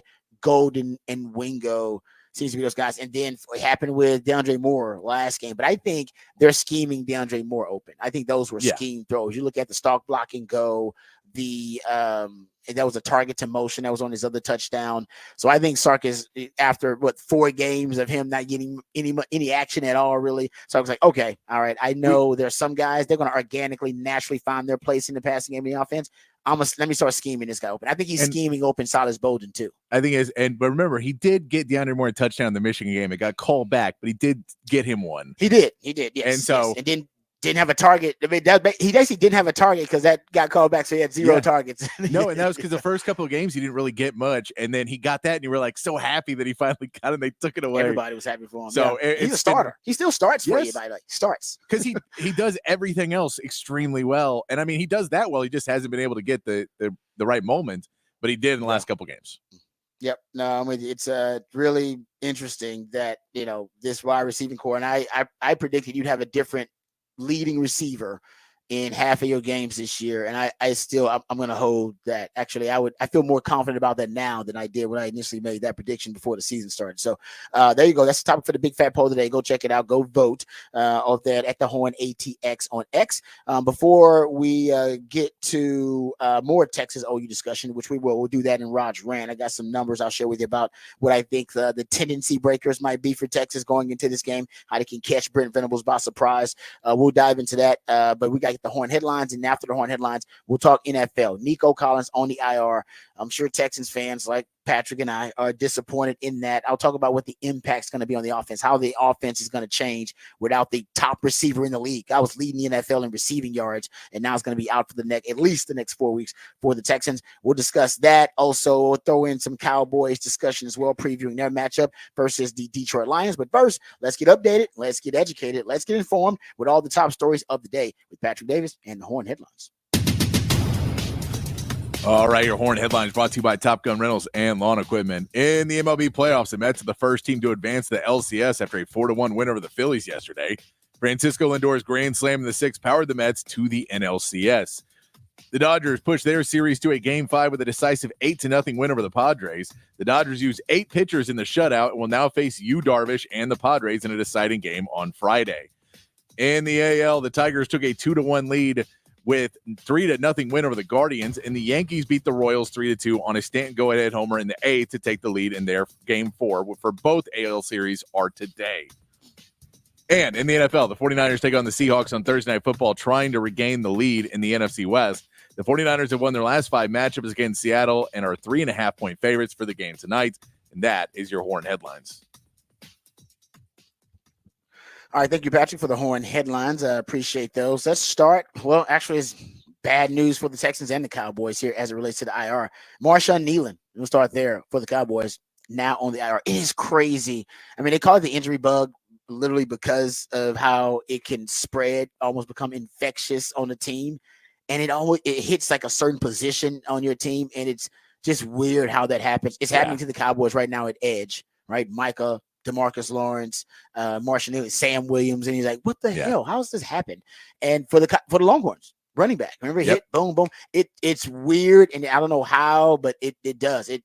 It's one of those things that I don't know if you can explain it and even quantify it scientifically, but it's been happening throughout history in football where, you know, you'll see 1-2 guys go down in a room, and then boom, you'll see these you know, this, I don't know, mass unit of injuries start happening at one position, and it is unfortunate. For Oklahoma, it's wide receiver. We look at the injury report. Actually, the injury report came out yesterday, or the I think they call it the availability report, actually, officially. But there are 4 Oklahoma wide receivers on that thing. Yes, I saw that. Yeah, I think Deion Burks is questionable right now. And I think that's a bit of game switch. I think he's going to play. I think Deion Burks is going to play, but how good will he be, or how healthy will he be when he plays? I'm not sure. But you look at the Longhorns, and Longhorns got 3 running backs on that injury report. C.J. Baxter, Christian Clark, or 4 actually. They have 4. Yeah, 4, but 3 of them are out. Yes. C.J. Baxter, Christian Clark, Velton Gardner out, and then Colin Page is questionable for the Longhorns. They're out. The thing that's interesting about the Longhorns injury report, because the good news is Quinn Ewers is probable and Derek Williams Jr. is probable. Derek Williams Jr. hadn't been available for like 2 or 3 weeks because of a hamstring injury, so that's good. You may end up getting him back. And then Quinn, we told you about the Orange Bloods report that said from Anwar Richardson said that he's 100% ready to go. Michael Kern, the punter, is on this injury report. That may be a concern. He is listed as questionable here on the injury report. And your deep snapper, Tate Haver, also. I think Tate Haver was on it last week as well. Yeah, he was. So I haven't heard much about that. I'm not really sure what's up with the punter. I mean, we did have a punt. Texas did have a punt block though. I don't even think they touched the punter. I'm not sure about that. I got to go back and watch that play. But anyway, maybe that's a reason to be concerned. But just like Texas running back room, the Oklahoma wide receiver room is dealing with their share of injuries, and they've been down like 4 starters most of the season. And so Deion Burks may play. He's one of their more electric, explosive wide receivers. Actually, Texas was targeting him out of the transfer portal. So he's a dude. All right, that's something that's someone that actually Texas would have to account for if he's out there. Like, hey, where's that guy? Where's Deion Burks? So that's the injury report. That we'll also get to more Texas OU discussion in Rod's rant. But first, let's get updated. Let's get educated. Let's get informed. We just did it. Oh, we just did it. Sorry. Let's get to the sorry. My brain's my CTE's kicking in. Marshawn Nealon on the IR. That's where we're going. Marshawn Nealon on the IR. The injury bug. And I didn't expect it to be that bad for him. And so now he's going to be out for at least 4 weeks. Cowboys got to figure out something on the edges. And if you're the Detroit Lions, you're probably just going to attack the edges. A lot of off tackle, a lot of sweeps, a lot of edge. I would say a lot of off tackle and a lot of ways they can like get downhill on the edge and get to the perimeter. And you got Jahmyr Gibbs to do it. You got David Montgomery you can do that as well with. So I think for the Cowboys, it's going to be really important that they stack the box, that they try to do as much as they can to force, really take away something for Detroit. And I think you got to try to take away some of the run game and help your rush defense, because that is, I think, the most pressing issue going into that game. I think that's where. And I know Jared Goff is coming off an 18, a perfect game where he completed 18 out of 18 passes. but your secondary actually has held up reasonably well, and you got some pieces there, and you expect to get back Deron Bland. If you get Deron Bland back, that also is going to make, and I don't know if he'll start, but if you get him back and you end up getting Kalen Carson as well, who knows what his status, but Stephen Jones was really optimistic that you could end up getting him Deron Bland back. If you get Deron Bland back and you got Trevon Diggs, you actually can Jordan Lewis, you can hold up reasonably well in coverage. Like, that's where your strength is right now. Even with DeMarvion Overshown being out there and the way that he can cover in space, sideline to sideline, that's your strength right now, is your secondary and your coverage. You're most vulnerable, and I think where you're most exposed is the rush defense, obviously because of your injuries on the defensive end at the edge position. And you don't really have the ability to create pressure right now because you lost all of your impact pressure defenders. You lost, Michael Parsons, no DeMarcus Lawrence. So that's another question. How are you going to create pressure? I would load up, and I probably would leave my corners not on an island, but I would have to overburden them, if you will, in coverage, because you're going to have to devote and allocate resources to stopping the run. And your D tackles have played better, but you're going up against one of the more physical offensive lines in the NFL. I mean, that Detroit offensive line is a monster, and you got to hold up against them. And I think you got to try on early downs to win some of those early downs, hold them to minimal gains on early downs. And I say they could attack the tackles too, but I think the tackles right now, that actually for you, if you're the Cowboys, has strangely switched to where you're stronger now at the tackle position than you're on the edge because of all the injuries. So if I'm the Cowboys, you got to reinforce the edge somehow. Maybe you can do that with DeMarvion Overshown and Eric Kendrick somehow. You can do it, by overloading a couple of sides. You can overload one side or the other potentially. You can run blitz off of one side to really, disrupt and wreak havoc, try to get in the backfield and make some plays. I'm not sure what the Cowboys are going to try to do, but you can't play the Detroit line straight up with the deficiencies you have now on the edge and the deficiencies you have on the defensive line. You can't do it.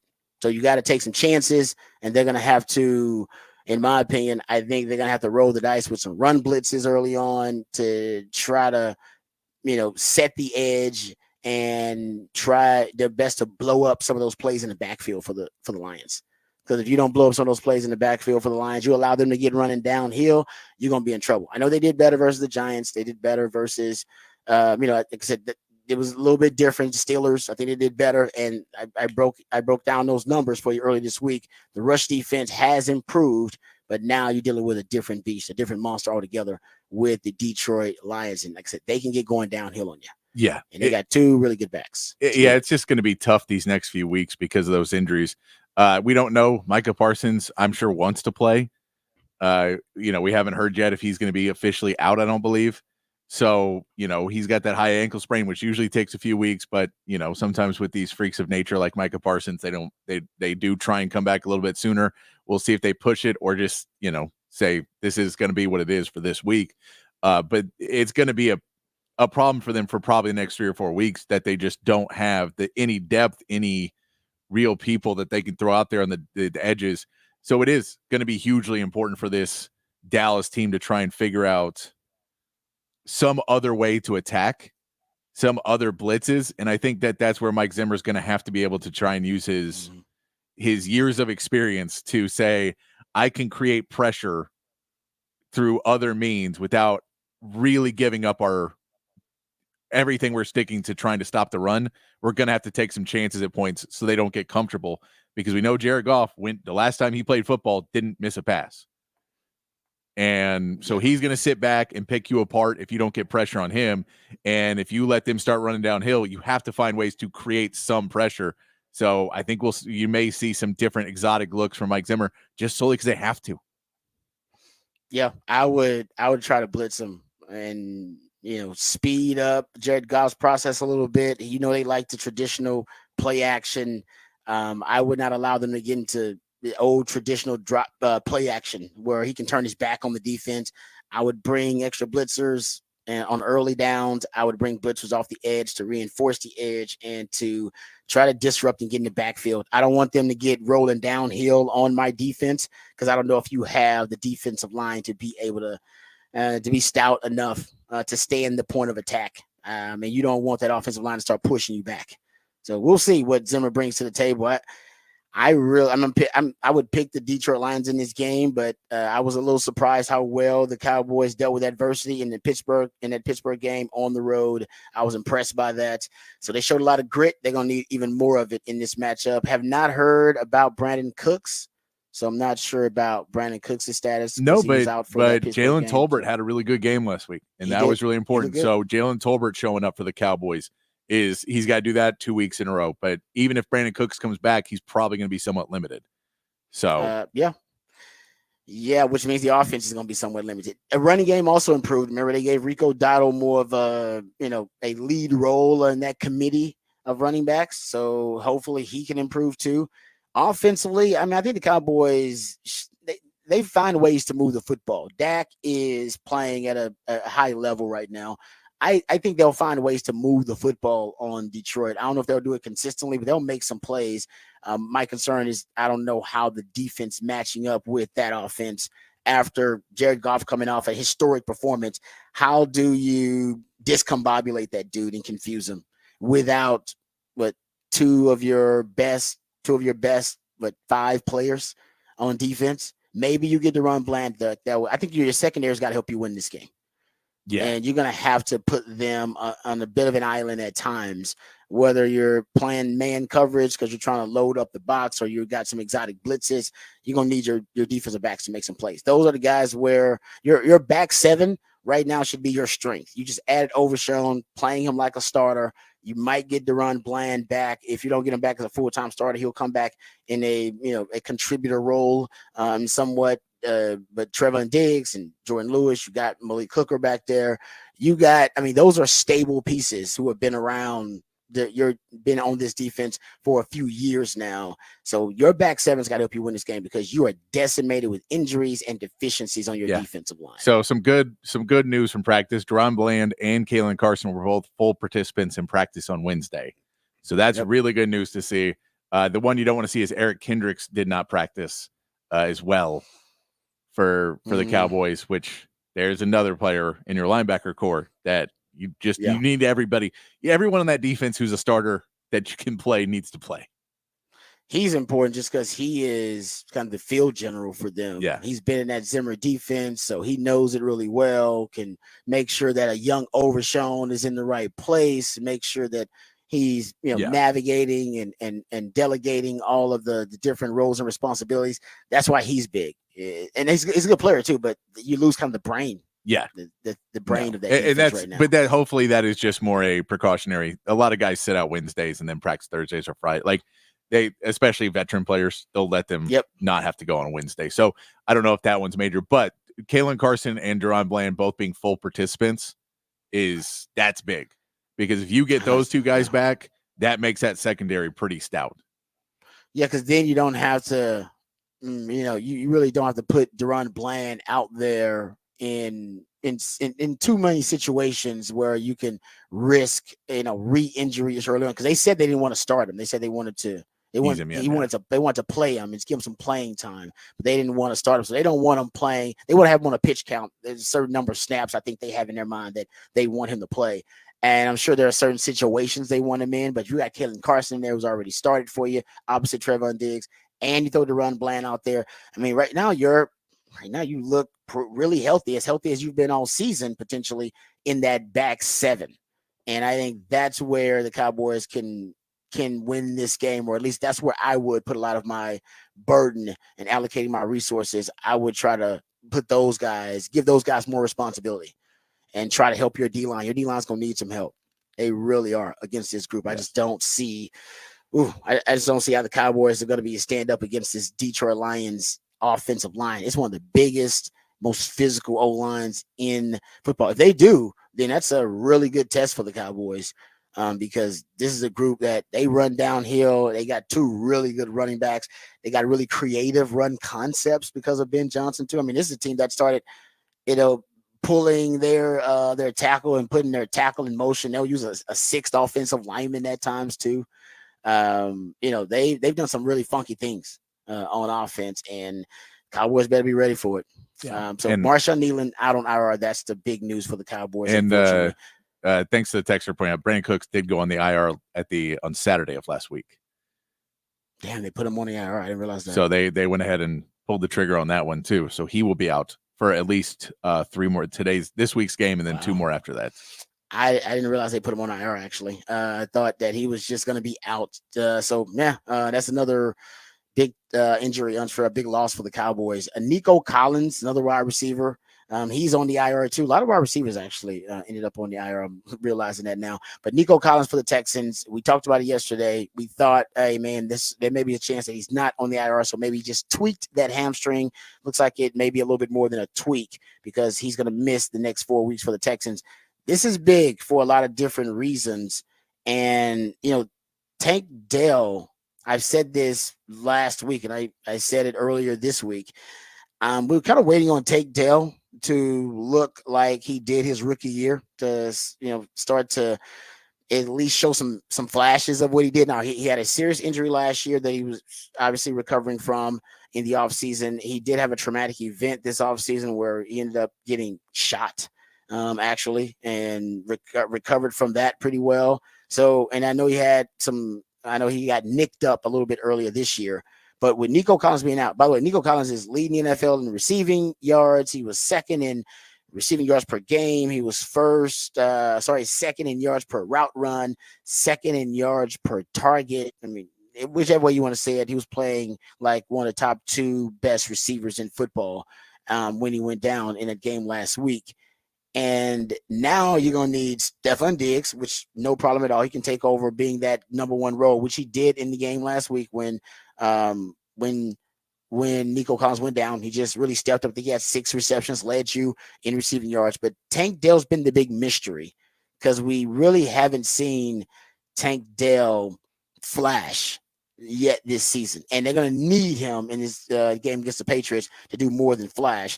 They're going to need him to step up in that second, that second receiver role, that number 2 guy behind Stephon Diggs. So I am confident Stephon Diggs will be just fine in that role. That's the role that he's played most of his career, being wide receiver 1. And last week we saw him step up and do a great job. But Tank Dell, how about this? Tank Dell, he's got 1 target on a post route this year. He's got 1 target on a crossing route this year. And he's got 0 targets on go balls. Like, to me, they're purposefully not targeting him on certain routes, potentially. Or maybe he's just not getting open, not having the separation on some of those intermediate and deep routes that we saw last season. His target depth has dropped from 15 yards last season to 11.4 yards. And last year, his ASS, his average separation score, was 1st in the NFL, and this year it's 25th. 25th is not terrible, but it's not as elite as it was last season. Now, this may be just a result of the injuries and a result of him dealing with the traumatic event. I mean, the man did get shot in the offseason, so that could be it too. But there is something going on right now with Tank Dell. Now, maybe in this game versus the Patriots, he scores 2 touchdowns and, this is a moot point, doesn't matter at all. And then he shows that, hey, he can be, the receiver that he was last year. But right now, he is not. And when Nico Collins went down in that game after that 67-yard touchdown, I assumed, okay, now we're going to see Tank Dell step up. Instead, he basically averaged the same like target share and receiving yards that he had averaged all season long. He finished with 4 targets and I think it was 7 fantasy points. I know you fantasy people out there been keeping up with it because I know y'all probably drafted Tank Dell pretty high, and just 38 receiving yards. His involvement did not increase at all without Nico on the field. He received just a 12% target share after he left. That was well behind, of course, Diggs, who was at 24%, Dalton Schultz, who was at 18%, and Ungbowale, who was at 15%. I mean, you go look at it. If you go look at the first Dale averaged 18.8 fantasy points per game and 77 receiving yards per game on a 23% target share in his 8 full games as a rookie.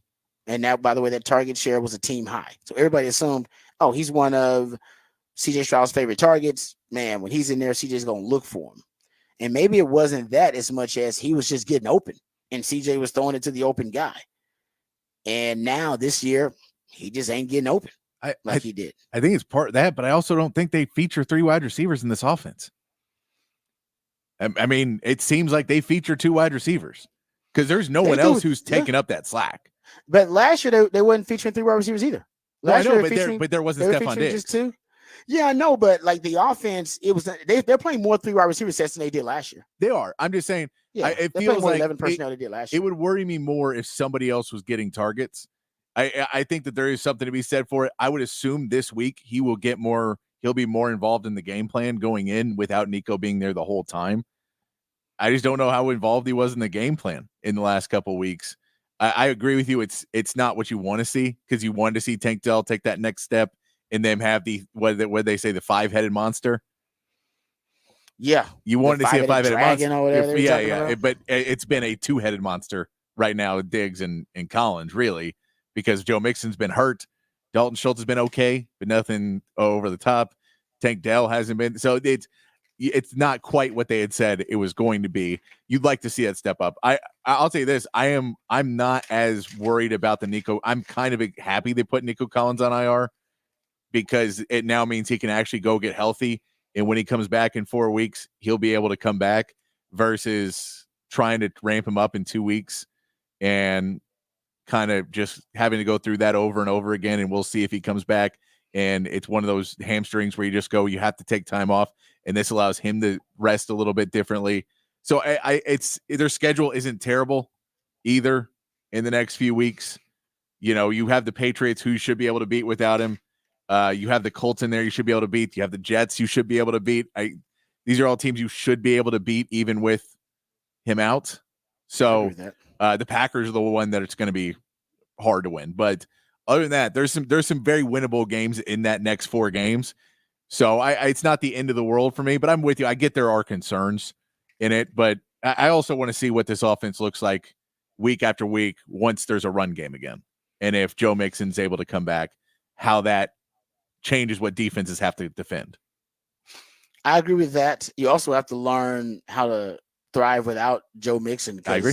Ain't no guarantee Joe Mixon's going to be there for the rest of the season. If he does play, he may end up getting nicked up and being down again. You got to learn how to win without, or at least to thrive offensively without Joe Mixon. And I think they're solving some problems. I do think they're rectifying some of the issues, but I think now a whole nother set of problems is going to come up without Nico available to you. Yeah. Because Nico's been your number one guy in third downs. That's who CJ looks for on third downs. And who's in third and long more than the Texans? Nobody. All right. They're in third long. They're a bottom 5 team in the NFL in terms of third and yards to gain on average. All right. I think now they're probably like 3rd and 8, but still they're 3rd and long. That's what they average as a team. And when CJ Stroud's in 3rd and long, he's the best quarterback, by the way, arguably in the league on 3rd and long situations. He's really, really good. I gave you those numbers in terms of what they were converting, but he's really, really good because he's throwing to Nico. He's throwing to the best wide receiver right now in football, or at least the guy that's playing like the best wide receiver in football. And that's a big part of why he's one of the best quarterbacks in the league on third down, which is for them 3rd and long. So my concern is when Texans are in 3rd and long, which they are a lot all the time. And even last week, they're in 3rd and long. Go watch how many of those 3rd and longs go to Nico. Yep. Well, he's literally looking for Nico on plays. He ain't going to have that. Yep. And in the red zone, who do you think the number 1 red zone target is? Nico. You know who still leads the Texans in red zone rushes? Joe Mixon. My concern is that when they get in the red zone without Joe Mixon and without Nico Collins, I don't know what their identity is in the red zone when they get there either. Now, it could just be Stephon Diggs. That's great, but now it's easier to double Stephon because I ain't got to worry about Nico. So and my concern is that, and I think I'm with you. I think they'll beat those teams because these are not great teams they're playing. But you could end up having a game that ends up being a fourth quarter game, comes down to the wire, just because I am not sure what this team's identity is going to be in the red zone, how effective they're going to be in the red zone without Nico, and we'll see about Joe Mixon. But right now, that's not the case, and how effective they're going to be in that third and long situations, which they're always in without Nico. I'll go back and do the research and go look at third downs and third and longs and how many of them to Nico. But something tells me I bet half of them, his third and longs, are to Nico. His completions. And why wouldn't they be? He's just been a monster. So that's the issue. But are the teams they're going to play good enough to make Texas pay for that? We don't know. The Texans pay? I don't know. Because I don't know how good Drake May is either. And Drake May's going to have hell to pay potentially because the Texans are a top 5 unit in producing pressure or putting pressure on opposing quarterbacks. And the Patriots are the worst team in the NFL in allowing pressure. So it shouldn't, it should be one storyline of this game. Drake May getting harassed constantly and under duress constantly by the Texans defense. That should be, if that is not the story of the game, then Texans may have some issues. That should be the storyline of the game. It really should be. And I want to know how the offense looks without Nico Collins. And if CJ Stroud just, tears up and rips to shreds that Patriots defense without Nico, and say he just goes on a tear, and say he does it to the Jets too. Jets and Patriots defense are not terrible defenses. They just don't have any complementary aspect to that team. They're not the worst defenses in the league. Jets are actually, as we know, one of the better defenses in the league. So it'll be a fun experiment to watch your young quarterback, CJ Stroud, versus good, competent, capable defenses without some of his elite tools. Yep. And see how he solves the problems. And that's what I really want to watch. They'll win. I think you're right. There's no need to stress about them losing. It could happen. It's the NFL any given Sunday. Yeah. But I think they'll be more than capable of winning those games even without Nico. So, all right, we come back. We got Rod's rant on the other side. We'll get into some Texas OU discussion on the other side right here on the Rodcast featuring Patrick Davis. I'm Lifetime Longhorn Rod Rivers coming back on the horn.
All right, what's up, folks? Welcome back to the Rodcast. Time to get into some of Texas Oklahoma discussion here on the show.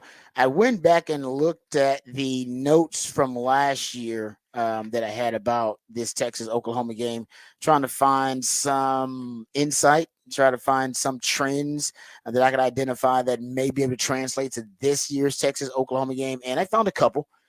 And one of the things that I thought was really interesting, and I forgot all about it because we really hadn't seen it this year, is Sark's usage of the Big 11, Big 12 package, right? No, Kyle Flood loves this Big 11, Big 12 package.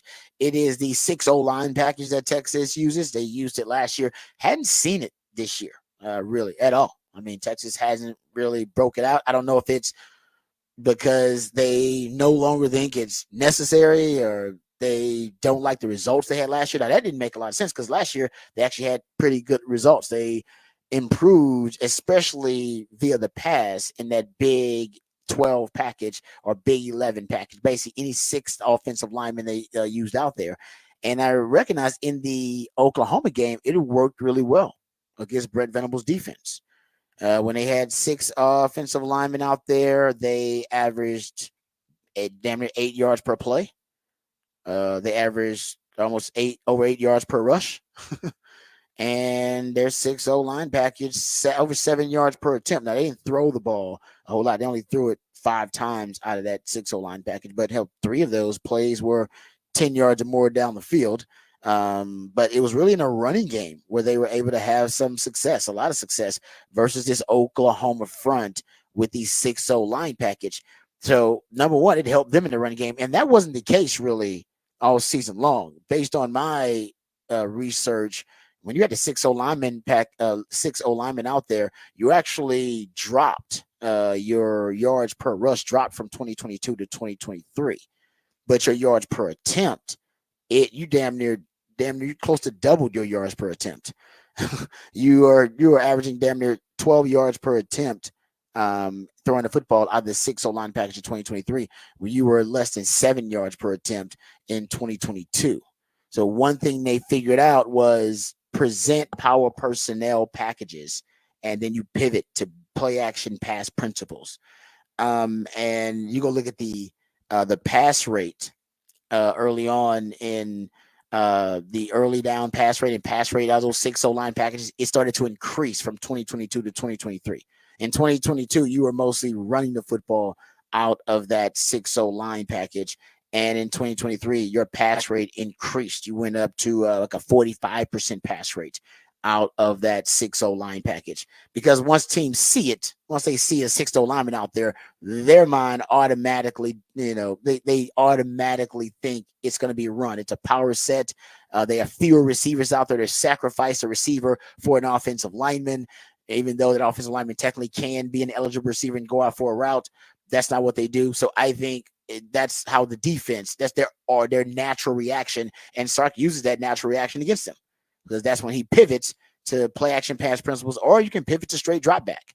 And remember when they added Brett Bielema to the mix? Brett Bielema had a history at Wisconsin of using a lot of extra offensive line package. They call it the hippo package. And they would use 6, 7 offensive linemen at times. And they had more variety in their 6-0 line packages. And Texas brought him in. I think that a big part of his responsibility was to help Texas expand really expand their repertoire and expand the concepts they would use in the 6-0 line package. But anyway, I digress. In this Texas OU game, it worked really well last season. Like I said, you were averaging 8 yards per play in the 6-0 line package. You had 3 explosive plays in that 6-0 line package last year. So I think in this game, not only could you see the 6-0 line package to help Texas really juice the running game, and we haven't seen it this year. Now, is that by design? I think so. I mean, last year it was a regular staple in your offense. You even 2 years ago, it was more of a regular staple in your offense. And now we haven't seen it at all in the first 5 games. Maybe there's a reason. Maybe Sark already decided in the preseason, no. I saw what worked last season. I should have used it more last season. I only used it for 14 plays versus Oklahoma. I should have used that 6-0 line package for 20 plays. and I'm going to use it this year. And I don't even want them to see what we're going to do with it because I know what my tendency breaker and my special exotic look is going to be. I'm breaking out 6 O-line. We haven't even seen Malik Agbo in that package. Yeah, and you're deeper down O-line you've ever been. Why not? So that's something to watch. And it would also track with one of my theories is that Texas, they're going to chunk it deep a little bit against Oklahoma. This Oklahoma defense is really good. One place they're really vulnerable, their Achilles heel, defending passes 20 yards or more in the air, 20 plus air yard passes, especially the Power 5 quarterbacks.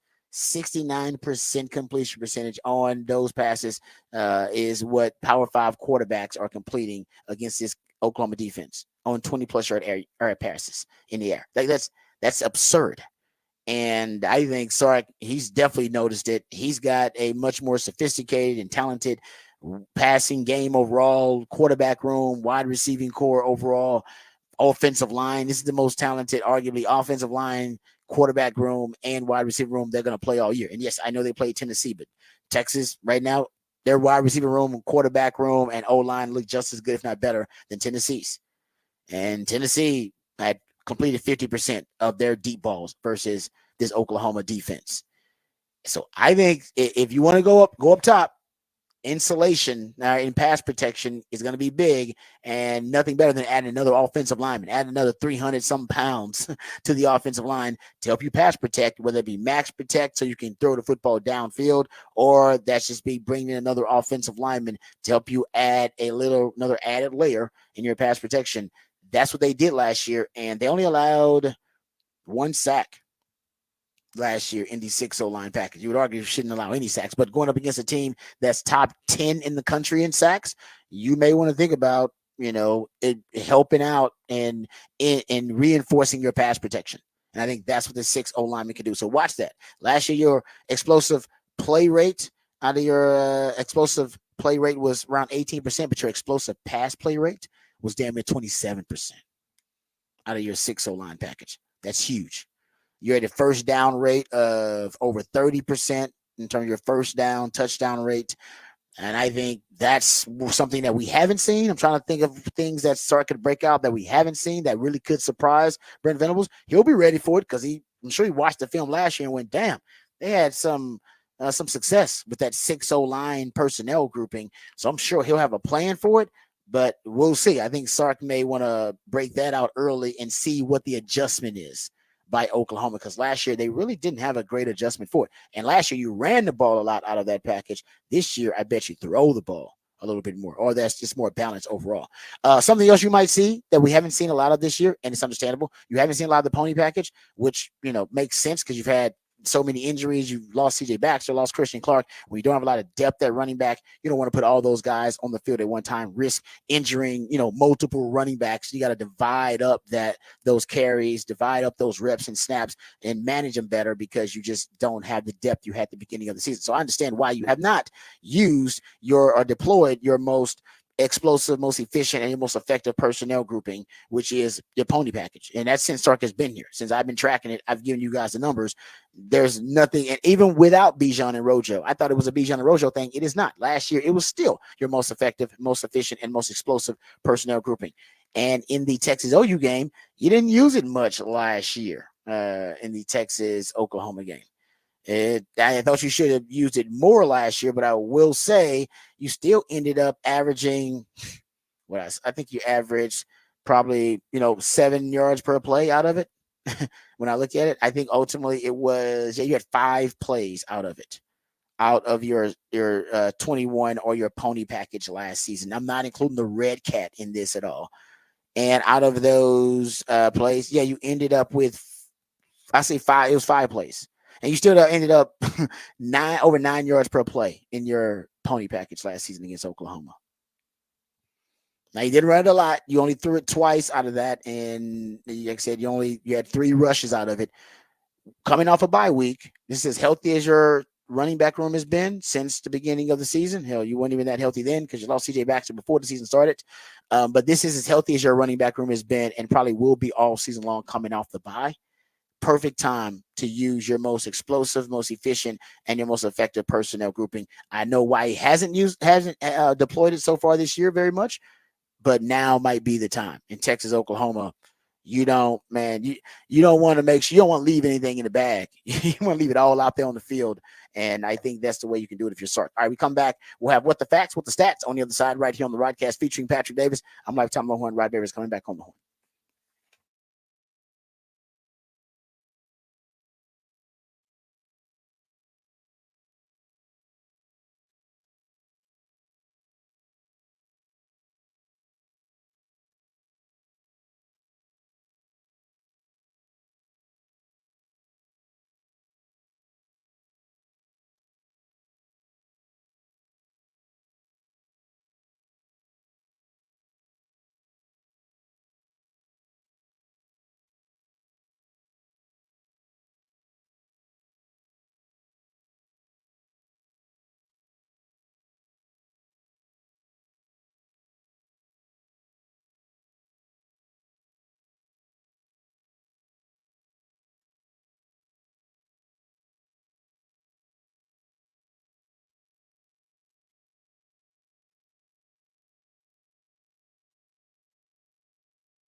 All right, welcome back to the Rodcast. Time for what the facts, what the stats here. How about this one? We just talked about the Robert Saleh firing yesterday. Saw this stat, and it just really encapsulates the whole situation. Since 2021, Robert Saleh's that was his first season in New York. The Jets defense in that time period, first in points per drive, first in EPA per play. They've been third in success rate, despite playing the fourth most snaps of any team in that stretch. And the reason they're playing so many snaps in that stretch is because the offense was terrible. In that same time span, their points per game, they were last in Robert Saleh's era. Offensive touchdowns per game, last in the NFL in that time span. Total offensive EPA, last in the NFL in that time span. Yards per game, 31st. You really could make the argument that they had the best defense in the league while Robert Saleh was there and the worst offense in the league while Robert Saleh was there. That's on Robert Saleh. Yeah. You got to that on the coach. I know. Yeah, we all agree. Aaron Rodgers probably had a hand in forcing him out. He resents that. Yes, of course he resents it, but we all know he could have saved the man's job if he wanted to. But you know what? I'm not saying those stats would indicate his job did not deserve to be saved. No. Period. That he was there, and we all know. Yes, the calls are coming from inside the house. That's true. All right, it ain't. It's not some external factor. No, this is a Jets issue. They're rotten to the core. But as a coach, I always say your job is to solve problems. Robert Saleh, everybody knew what the problem was. It was the offense, and I think he tried to solve it. It was just a bad plan. The plan was give it to Aaron Rodgers. Aaron, this is your offense. You can have it. Hey, we'll give it to Aaron Rodgers. Hey, I got to bring my guy. Ooh. He can bring you. I think he said you can bring whoever you want. If that's the guy you need, you can have him. Yeah. And it didn't work out. No. Bad plan because it didn't work. So, but that's crazy. You could basically argue best offense in the league and during Robert Saleh's time, and best defense in the league and the worst offense in the league during Robert Saleh's tenure. You can make that argument. That is crazy. So are Ashton we JT, Kellen Moore, new offensive coordinator of the Jets next year? Man, the Jets, they need to go find a coach, like the right coach. That's what I can't wait to see who they hire. That's how we'll know if they are serious or if they are a joke. And they probably need to start with the front office and the GM. I don't know if you want to go GM first or head coach first. Which one you want to hire? I mean, if you're going to hire a new GM, you should probably hire him first. I agree, but it's the Jets, so I don't know how they want to do it. They're gonna get a new quarterback, draft a quarterback, then coach, then GM, right? It's the Jets. So yeah, they can easily go backwards with this damn thing. So that's what I'm saying. I agree. They should hire GM and then let the GM hire coach. The Texans did it that way. That's how the Lions did. I think that's the way you should go about it. There's a certain method to it, a methodology. I don't know if the Jets are going to operate that way. Ashton JT, who's the best running back in college football. How about this? Because he's leading college football right now in every rushing category. I mean, he's a freak. He's actually going to threaten Barry Sanders' all-time rushing record in college. Right now, he has he's had 30 carries. This comes from Opta Analytics. He has 30 carries versus an 8-man plus defensive box. So they put 8 guys in the box. They're loading it up as many as you got. All right. He's averaging almost 9 yards per carry on rushes against an 8-man box. Actually, 8.9 yards per carry against an 8-man box. That is just absurd. I'm telling you, man, we haven't seen anything like Ashton JT in a long time. I mean, it's freaky. He's averaging 10.9 yards per carry. Got 16 touchdowns in 5 weeks. He's one of only 5 players to rush over 1,000 yards in the first 5 games of a season since 2000. No, I mean, but he's the only one who has done it with 15 rushing touchdowns and less than 100 carries. It's so it's absurd. No, It's I mean, crazy. if you look at Caleb Johnson, who is second in a lot of these stats, the running back from Iowa, his stats in any other year, people will be like, man, that Caleb Johnson's having a really good year. He's averaging 8.1 yards per carry. He's got 771 yards, 10 touchdowns on 97 carries. That guy's killing it right now. And he is just getting full solar eclipsed by Ashton JT. Yeah. No, he is. I mean, this is the record, I believe, with Barry Sanders, 2,628 yards rushing is the FBS single season record. Man, I think he's going to approach that. And the crazy thing about the Barry Sanders record is it should be higher. The NCAA didn't count bowl games at the time. So if you count bowl stats, which they do now, because they count bowl stats, and the season's going to be longer, especially if you end up getting into the playoffs. Barry Sanders' real rushing record is 2,850 yards, 7.6 yards per average. Ain't nobody breaking that. The real record should be 2,850 yards if they count the bowl game, which they didn't at the time. And now they do. That's how crazy Barry Sanders sees that epic season was. Just freaky. Can we make Ashton JT that in the video game? Remember when Barry Sanders? You had Barry Sanders back in the video game. You're like, you just win every game because you just run him and just spin move. Yeah, because he's got to be a 90. Is Ashton JT update? Is Ashton JT's update got to be a 99? I have no idea. Right? It's got to be. Him and Travis Hunter got to be. They would be the only 2 99s. Oh yeah. They I don't think that, and nobody else deserves it. No quarterback. I love Quinn, but Quinn's not 99. No. Those 2 dudes should be 99 on the game. Yep, clearly. I don't know what they are. I haven't played it, but that should be the update because that dude is a freak. Boise State's got a chance in the college football playoff, and I hope they make it because I want the world to see JT, and I want to see JT against elite defenses or elite defensive personnel. Not us, but other elite defenses. I want to. Yeah, I really don't want to see that young man either because I'm sure Texas would win, but I don't want to see the highlights of JT. I don't want to see that. I don't want to do that to our players before the draft. No, because the only aspect of Texas defense that's not elite, that's not in the top 10, is actually their rush defense. I don't think they're in the top 10 there. I think they're like top 25, so they're not bad, but they're not elite. And man, I think it may take elite to stop that dude. He's just crazy. All right, that's enough of what the stats. We'll come right back and we'll get into the hypothetical that has turned into what some people are saying is the most likely. We went from hypothetical situation and scenario to some people saying this is the most likely situation and scenario, and it involves an all-Texas SEC title game. We'll discuss it on the other side right here on the Rodcast featuring Patrick Davis on Lifetime Longhorn. Rod Babers coming back on the horn.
Welcome back to the Rodcast. It is a new Theme Thursday edition of the Rodcast. That's when my co-host, Patrick Davis, the Idillionaire, comes up with a very creative theme, usually inspired by events around him, inspired by something happening, an anniversary, something pop culture related. And of course, it is Texas OU week, and it's 8:09, and OU still sucks. And that's what the theme is. That's what the theme is all about. All the songs reference suck in some way, form, or fashion. And that is to celebrate Texas, Oklahoma, and celebrate the obviously the sucking of Oklahoma, which happens any time of the day. 8:09, 8:10, doesn't matter. OU still sucks. So thanks to my man Patrick for reminding us of that in our new theme Thursday. Also, he comes up with the topic for the big fat poll of the day that is posted at the Horn ATX on X. Patrick, what is the topic for the big fat poll of the day?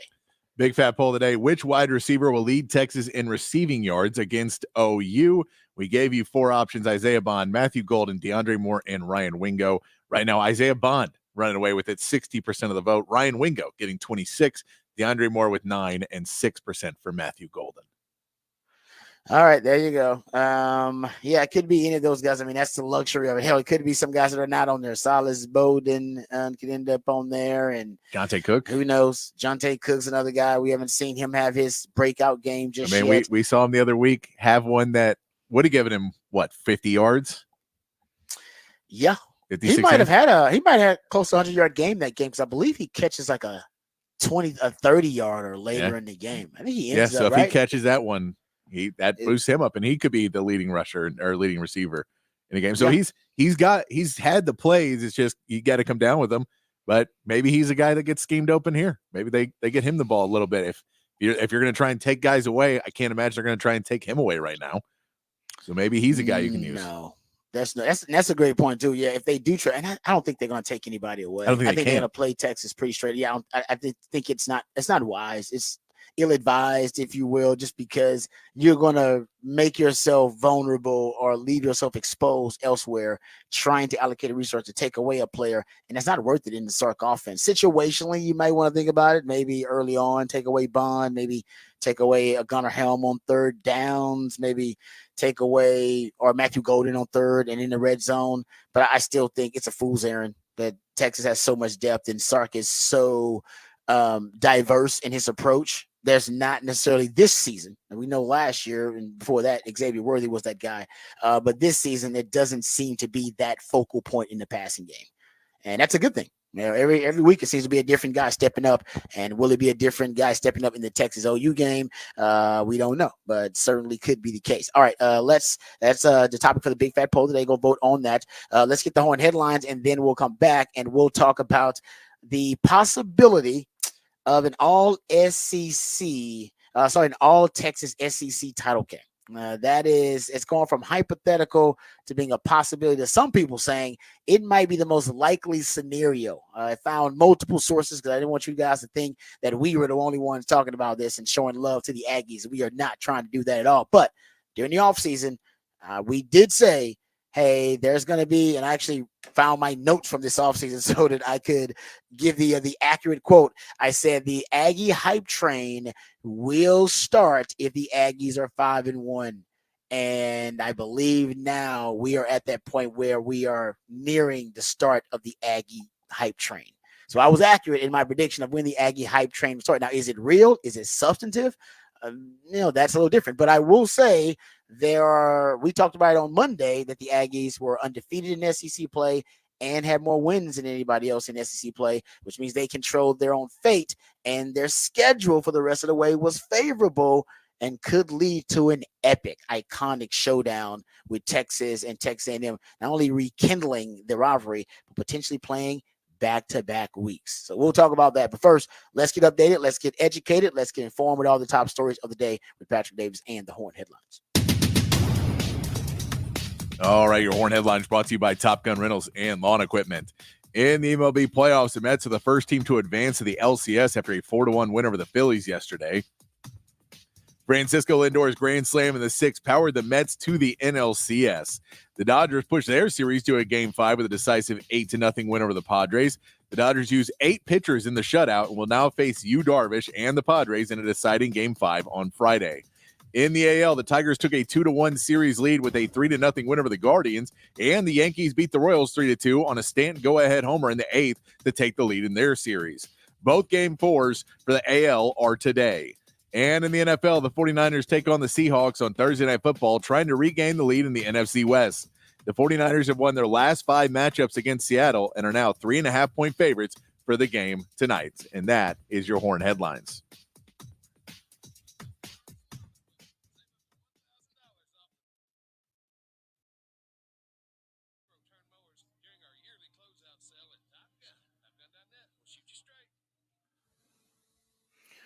All right, thank you, Patrick, for the horn headlines. Before we get to some NFL discussion, we'll talk about, of course, Texas, Oklahoma. We go behind the burnt orange curtain next segment, dive deep into that matchup.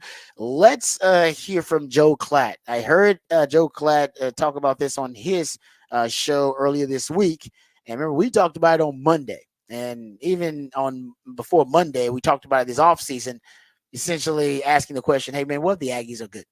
Most people mocked and ridiculed that take, but I was like, we should have a discussion about if the Aggies are good. If Connor Wigman starts to, exceed or meet expectations. Some people had him as being a first-round prospect. I think Matt Miller had him in his draft as a first-round prospect. Pro Football Focus had him as a first-round prospect coming out in the upcoming draft. And I thought to myself, man, if Connor Wigman's that good and the Aggies defense is as good as expected, and who knows what Colin Klein comes in and what he can do to rejuvenate the offense, is there a chance that the Aggies actually are pretty good this year? Like I said, most people mocked that take in the offseason when we brought it up. But here now, it seems like there are more than a few college football analysts that are now starting to potentially believe that the Aggie hype train has some substance. Joe Klatt is one of them. Here's Joe Klatt. Could Texas A&M and Texas face off in back-to-back weeks, the last game of the season, and then again in the SEC championship? Doesn't that sound crazy right now? But guess what? It's almost the most likely scenario. This is their remaining schedule. They've got an off week. Then they're at 1-4 Mississippi State. Then they have to play LSU. That game is at home. They've got to go to South Carolina, who's lost 2 of the last 3. They get New Mexico State. Thank you, SEC schedule. They've got to go to Auburn, and then they've got the monster against Texas. Okay, hold on a second. They're already 3-0 in SEC play. Play this thing out, okay? So you've got Wigman, who looks healthy and can run the football. Le'Veon Moss is really good. Colin Klein, their offensive coordinator. You like what's going on. So now you just got to think to yourself, what if A&M just kind of takes care of business? That would mean a win over LSU. All the other games are absolutely wins. Mississippi State, they should win that game. South Carolina, they should win that game. New Mexico State, they should win that game. They should beat Auburn at Auburn. That leaves LSU, okay? Number 13 right now, LSU. That leaves them. A&M wins their next 5. If they can get by the Tigers, then all of a sudden they get to the Texas game with only 1 loss, and they would be undefeated in SEC play. So what else has to happen for this to happen? Well, here's the kicker. They don't even have to beat Texas at that point to get into the SEC championship game. There you go. Joe Klatt, he seems like he is a little bit more, in on the hype train than I was, because I just said it's a possibility and it could happen. He's saying it's the most likely, scenario that the Aggies win out, take care of business. I don't think he pays attention to the Aggies enough. The Aggies, they could Aggie this thing up too. And the Longhorns still got a lot of work to do. But here is SEC this morning. So this is Peter Burns and Chris Doring, I believe. And they started talking about this as well. They're also believing that there is some substance to the hype of the Aggies potentially winning out the rest of their games until they play the University of Texas. You think they'll have success against State, probably South Carolina as well, New Mexico State and Auburn. I still think A&M is going to be favored by probably a touchdown over LSU. I like A&M over LSU right now, and I say that as an LSU Tiger fan. There's a real distinct possibility that this team is 10-1, and if that's the crazy part of leave that up. You there could for a potentially second. see A&M versus Texas at the end of the season, and then see them again in the SEC championship Go back game. to this, the benefit of having your toughest games at home, getting Missouri now in the rearview at home, getting LSU at home, getting a chance to play Texas at home, and the road games now, Mississippi State struggling, South Carolina all of a sudden is struggling, Auburn struggling. This is laying out to be a perfect opportunity for them to get into the college football playoff. We talked about it last week. I feel like we were on the front end of a discussion that now has taken over the entire college football landscape, that Texas A&M needs to be taken serious. And Lynn mentioned the fans. The Aggie fans are one of the most resilient groups of fans in all of college athletics. So hungry for success. And they always get let down, right? Yep. And my hope is that they don't get let down this year. The team went out there and executed and did their part. It's only going to be a like a cycle of more excitement. They're going to show up. It's going to be louder and louder. And I think the greatest example of just being able to impose your will on somebody, this Missouri defense had only given up 1 rushing touchdown the entire season. There were 5 rushing touchdowns by Texas A&M on Saturday. The blue-collar mentality is becoming not only the persona that Elko has, but the team is taking that on with the way they run the football and the way they play defense. Those guys were feeding on the offensive line. What, they have 6 sacks or on they completely smothered Missouri's offensive line. All right, there you go, sir. SEC this morning discussing something very similar, that they starting to believe in the Aggie hype. Now, I'm not going there whether I believe the Aggies are I'm not going to make that Black Storms prediction. I did make the prediction that we'd be here in the offseason, so I want to acknowledge that. But I will say this, the paranoia that exists between Texas fans and Texas A&M fans, and by the way, if that did happen, you would be talking about the hype between those two fan bases, with the Aggies actually being good and the Longhorns being good. That just doesn't happen very often. That's part of what fuels this paranoia between the two fan bases. There's always a belief, whether it's true or not, that one has to be good at the expense of the other. That the Aggies are good is because the Longhorns have got to be bad. They have to be having a down year. They got to be bad.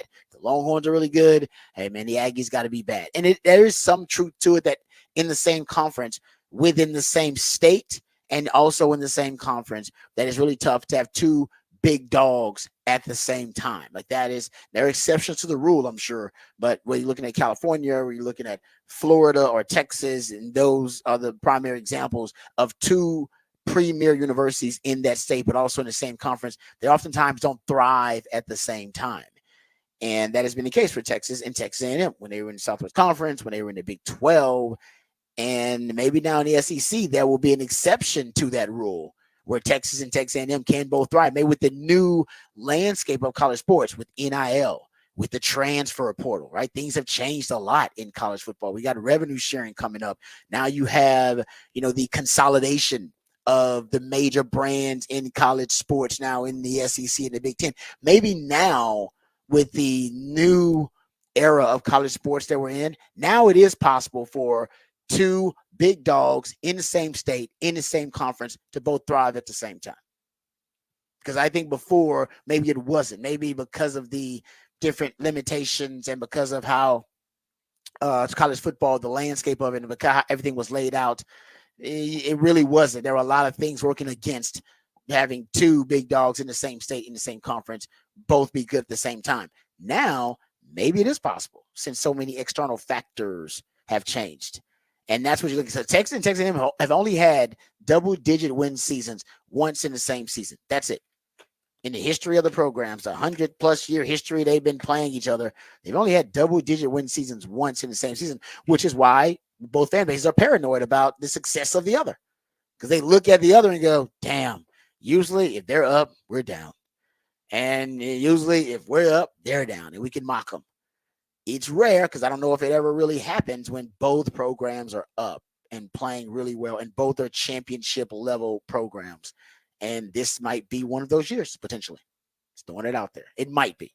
It could still aggie this thing up, and the Longhorns could still end up screwing it up somehow and not playing to a standard and having a disappointing loss. But just one loss still doesn't mean it's not going to happen. Still could potentially happen. Just would mean there will be a lot of tiebreakers and other factors that have to play out. I think if you want to look at this in reality, because it's clearly the hype train for A&M is a bit overhyped for basically one good game over Missouri. The entire hype train is about Missouri. That's it. Because no one cares that they had a 6-point win over Bowling Green. That seems to be, no, it's fine. They won, and it was a backup quarterback, so it's okay. The fact that that Wegman had a awful game against Notre Dame when they lost at the beginning of the season, that's fine. It was early in the season. So there's plenty of reasons to believe this team isn't that. The bigger thing is everyone already has one loss in the SEC, and then they still have really big games coming up. Georgia still got 2 or 3 big games. Tennessee still got 2 or 3 big games. Alabama still got 2 or so all these other teams could be 2-loss teams. So 2 losses, you can still make it into the SEC championship this season. And so A&M could A&M it up and still technically make the SEC championship game, depending on how tiebreakers go. I think that is where you fall into, well, they have a shot to make it because the SEC is going to eat itself a certain amount because we've already seen the upsets. So now there can't be that Georgia just dominant run because they've already got a loss in there. And there can't be the Alabama because they've already got a loss. And all these teams already have that one loss before they even get to playing Tennessee and Ole Miss and all these other teams. LSU still in there as well. I mean, LSU has 4 more big games left this season. There's these teams are just going to. So the point is not that A&M is necessarily so great, is that A&M has gotten through the hardest part of their schedule, and it wasn't that hard. The path is there. They basically really lucked out with the schedule this year. That the teams that they're playing, that Florida is down. That Mississippi State is down. LSU is down. Yeah, a lot of teams are down right now. Missouri's down. Missouri's down. So, a lot of teams are just not as good as they were thought at the beginning of the year. So, they get lucky in that. And that's not their doing. It's just that it kind of worked out that way for them. But there is a thought. Now, I'm fine with them having a potential to make the game. But this is the ideal situation, I think, for Texas fans, is we go, Texas and Texas A&M playing that final game. And if Texas beats A&M, they do not make the SEC championship game. But if A&M wins, they do, and they would play the next week. I think that's your ideal situation. You can knock them out, basically. You can knock them out. You can knock them out. Now, granted, for them, that's still a pretty decent situation because at that situation, they still technically could make the playoffs. Yeah, I agree with that. You're in an SEC title game. You're participating. Well, no, but even if you don't play in it, so you don't get that third loss of your season, you might still be able to sneak in with 2 losses in the SEC, depending on where they put it in this 12-team playoff. You might be able to sneak in with two losses if they say, well, their 2 losses were to LSU and to Texas, and we think those were 2 decent teams, so that's not that bad. Or their 2 losses were to Notre Dame, because they'll actually be a 4-loss team. That's their problem, is that they lost to Notre Dame early in the season. But yeah, they can't lose too much in the SEC. They can lose to Texas, and really that's about it. If they get to a 3rd loss, then they're probably going to be out. So you would knock them out if you beat them. Then that'll be the most fun for Texas fans. So if you had the opportunity to knock A&M out, and A&M had the opportunity to stay alive in that game, because I think if you're be so much on the line, because I think if you take everything technically if you take the rivalry and all that off the table and you say this is a meaningless game now because both teams are going to play next week, then look, the rivalry will still be big, but it won't be as important. But if you make it something that does have that extra part on it, it will be possibly game of the year. I mean, it's already getting that hype, but you talk about what that could mean. It would just be so much fun to watch. Yeah, I'm with you. If you had the opportunity to knock one or the other out of the play, like basically in the other's title hopes or in their playoff hopes, that's another factor. That's it. But I still think right now, and I've been saying it from the beginning of the season, or at least in the offseason, it's bigger than Texas OU this year. It is, guys. I know. Even the fact that we're talking about this, it's bigger than Texas OU. Paul Feinbaum said, everybody said this year alone. Those ticket prices would say that too. Huh? Those ticket prices would say that too. Yeah, exactly. Ticket prices. I mean, it's a bigger game this year. It won't be that case. It won't be that way going forward, and it hasn't ever really been that way since I've been participating and following and covering the rivalry. But this year just feels bigger. Yeah, last I saw, the cheapest ticket was around $750. Come on, man! And can you imagine if the Aggies keep winning and the Longhorns keep winning? What that ticket price is going to go to? If November 1st, both teams are still on this trajectory, because at that point then Texas has gone through OU and Georgia. They've gotten through the hardest part of their schedule. Then at that point, Tech A&M would have already beaten LSU. Yeah. So you would have had all your ranked games. Now there's still important games. There's still plenty of games for either team to screw it up. Again, Vanderbilt just beat Alabama last week, so anything's possible. But you would say those ticket prices, I think the cheapest would be over $1,000 at that point. I'm with you. Yeah. And considering they haven't played in a decade and a half, it would be just epic. The amount of buildup and hype around that game if that's the case. All right, so I don't know if we'll be able to talk about this in 2 weeks, so I want to talk about it now. Who knows? The Aggies could Aggie it up, the Longhorns could screw it up. Who knows? But either way, I think it is fun to get into that discussion, and something that Blackshirt almost told y'all. I said if we get to this point in the season and the Aggies have just that one loss, and I said they would have just one loss at this point, that hype train's it's going to be full steam ahead. Hype train is full steam ahead. All right, we got to be full steam. And by the ahead. way, you love Aggies right now. Seen this multiple times from Aggies. Best quarterback room in the country. It is the funniest line, the funniest thing to hear right now. They have you have a good quarterback room. It is exceeding expectations. It's you've shown a lot of grit and character. The fact that Marcel Reed was able to go in there and win games for you, and then you brought in Connor Wigman, and there was no quarterback controversy. Nope, your starter came in and he had one of his best games as a starter. That's fine. Just accept that your quarterback room is good.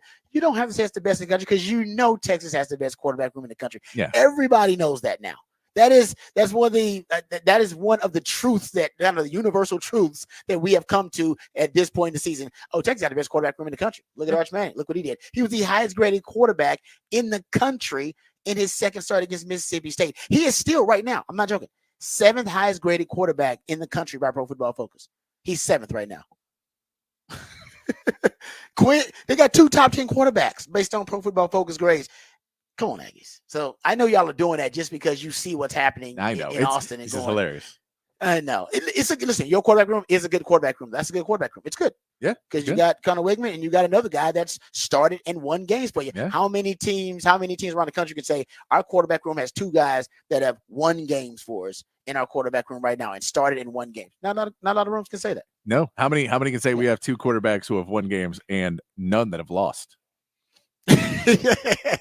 That is true. Exactly. There you go. That's even more fair. Yeah. So I'm not hating on the Aggies. You guys know I'm not an Aggie hater. So I will say that they have not only exceeded expectations, but they have now made it a potential reality that nobody predicted that the Aggies would be in the SEC title game. Nobody was predicting that. Nobody. And now we have something we actually have to discuss. You got to give Mike Elko credit for that. They've bounced back, and I'm not saying they solved all their issues, but they look like they're going to be a formidable threat. All the Longhorns, it's crazy that Oklahoma seems a little bit down this year, but the other rivals now are looking like they're trending up. Like A&M's trending up, Arkansas, like they're trending up. So those rivals are going to be a little tougher than we thought. You don't even just get to walk into Vandy with the clear mind anymore. No, but at least they're not a rival. They probably want to beat the hell out of you, but Arkansas and A&M are rivals. You got to go to their place, and beat both rivals when both rivals are up. Yeah. They're trending in the right way.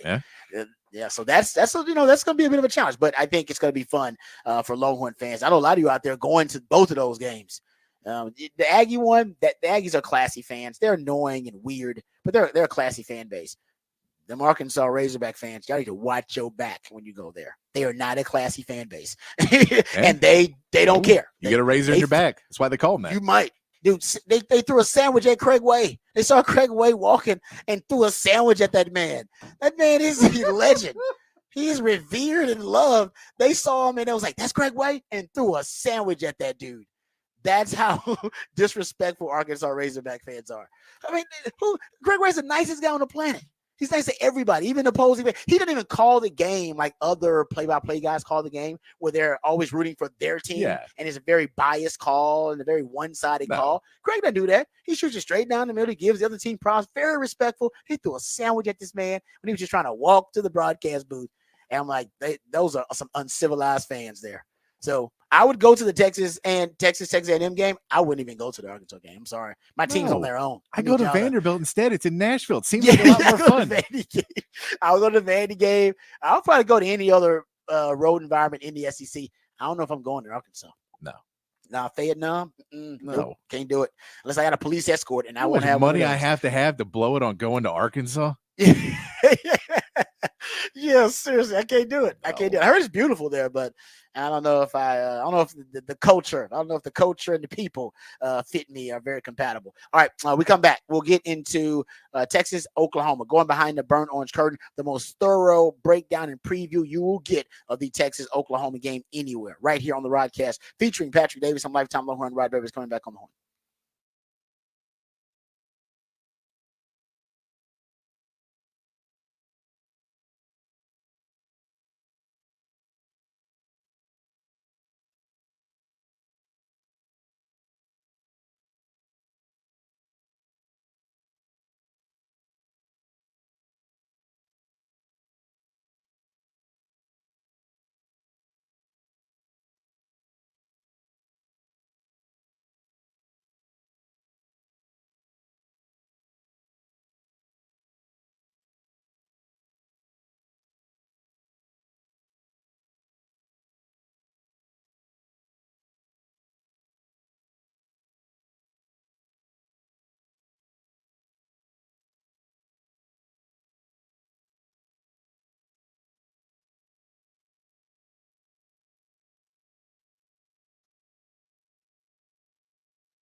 All right, welcome back to the Rodcast. Time to get to some Texas-Oklahoma conversation. I've been racking my brain trying to figure out how Oklahoma's going to move the football against Texas. How's that Oklahoma offense going to move the football against this Texas defense? Texas defense is essentially a top 10 defense in almost every major statistical category. It's really their pass defense, really, which is considered elite. They're second, I believe, in the country in passing yards allowed so far this season. Haven't given up a lot of explosive plays. As a matter of fact, they're first in the country in explosive play rate allowed.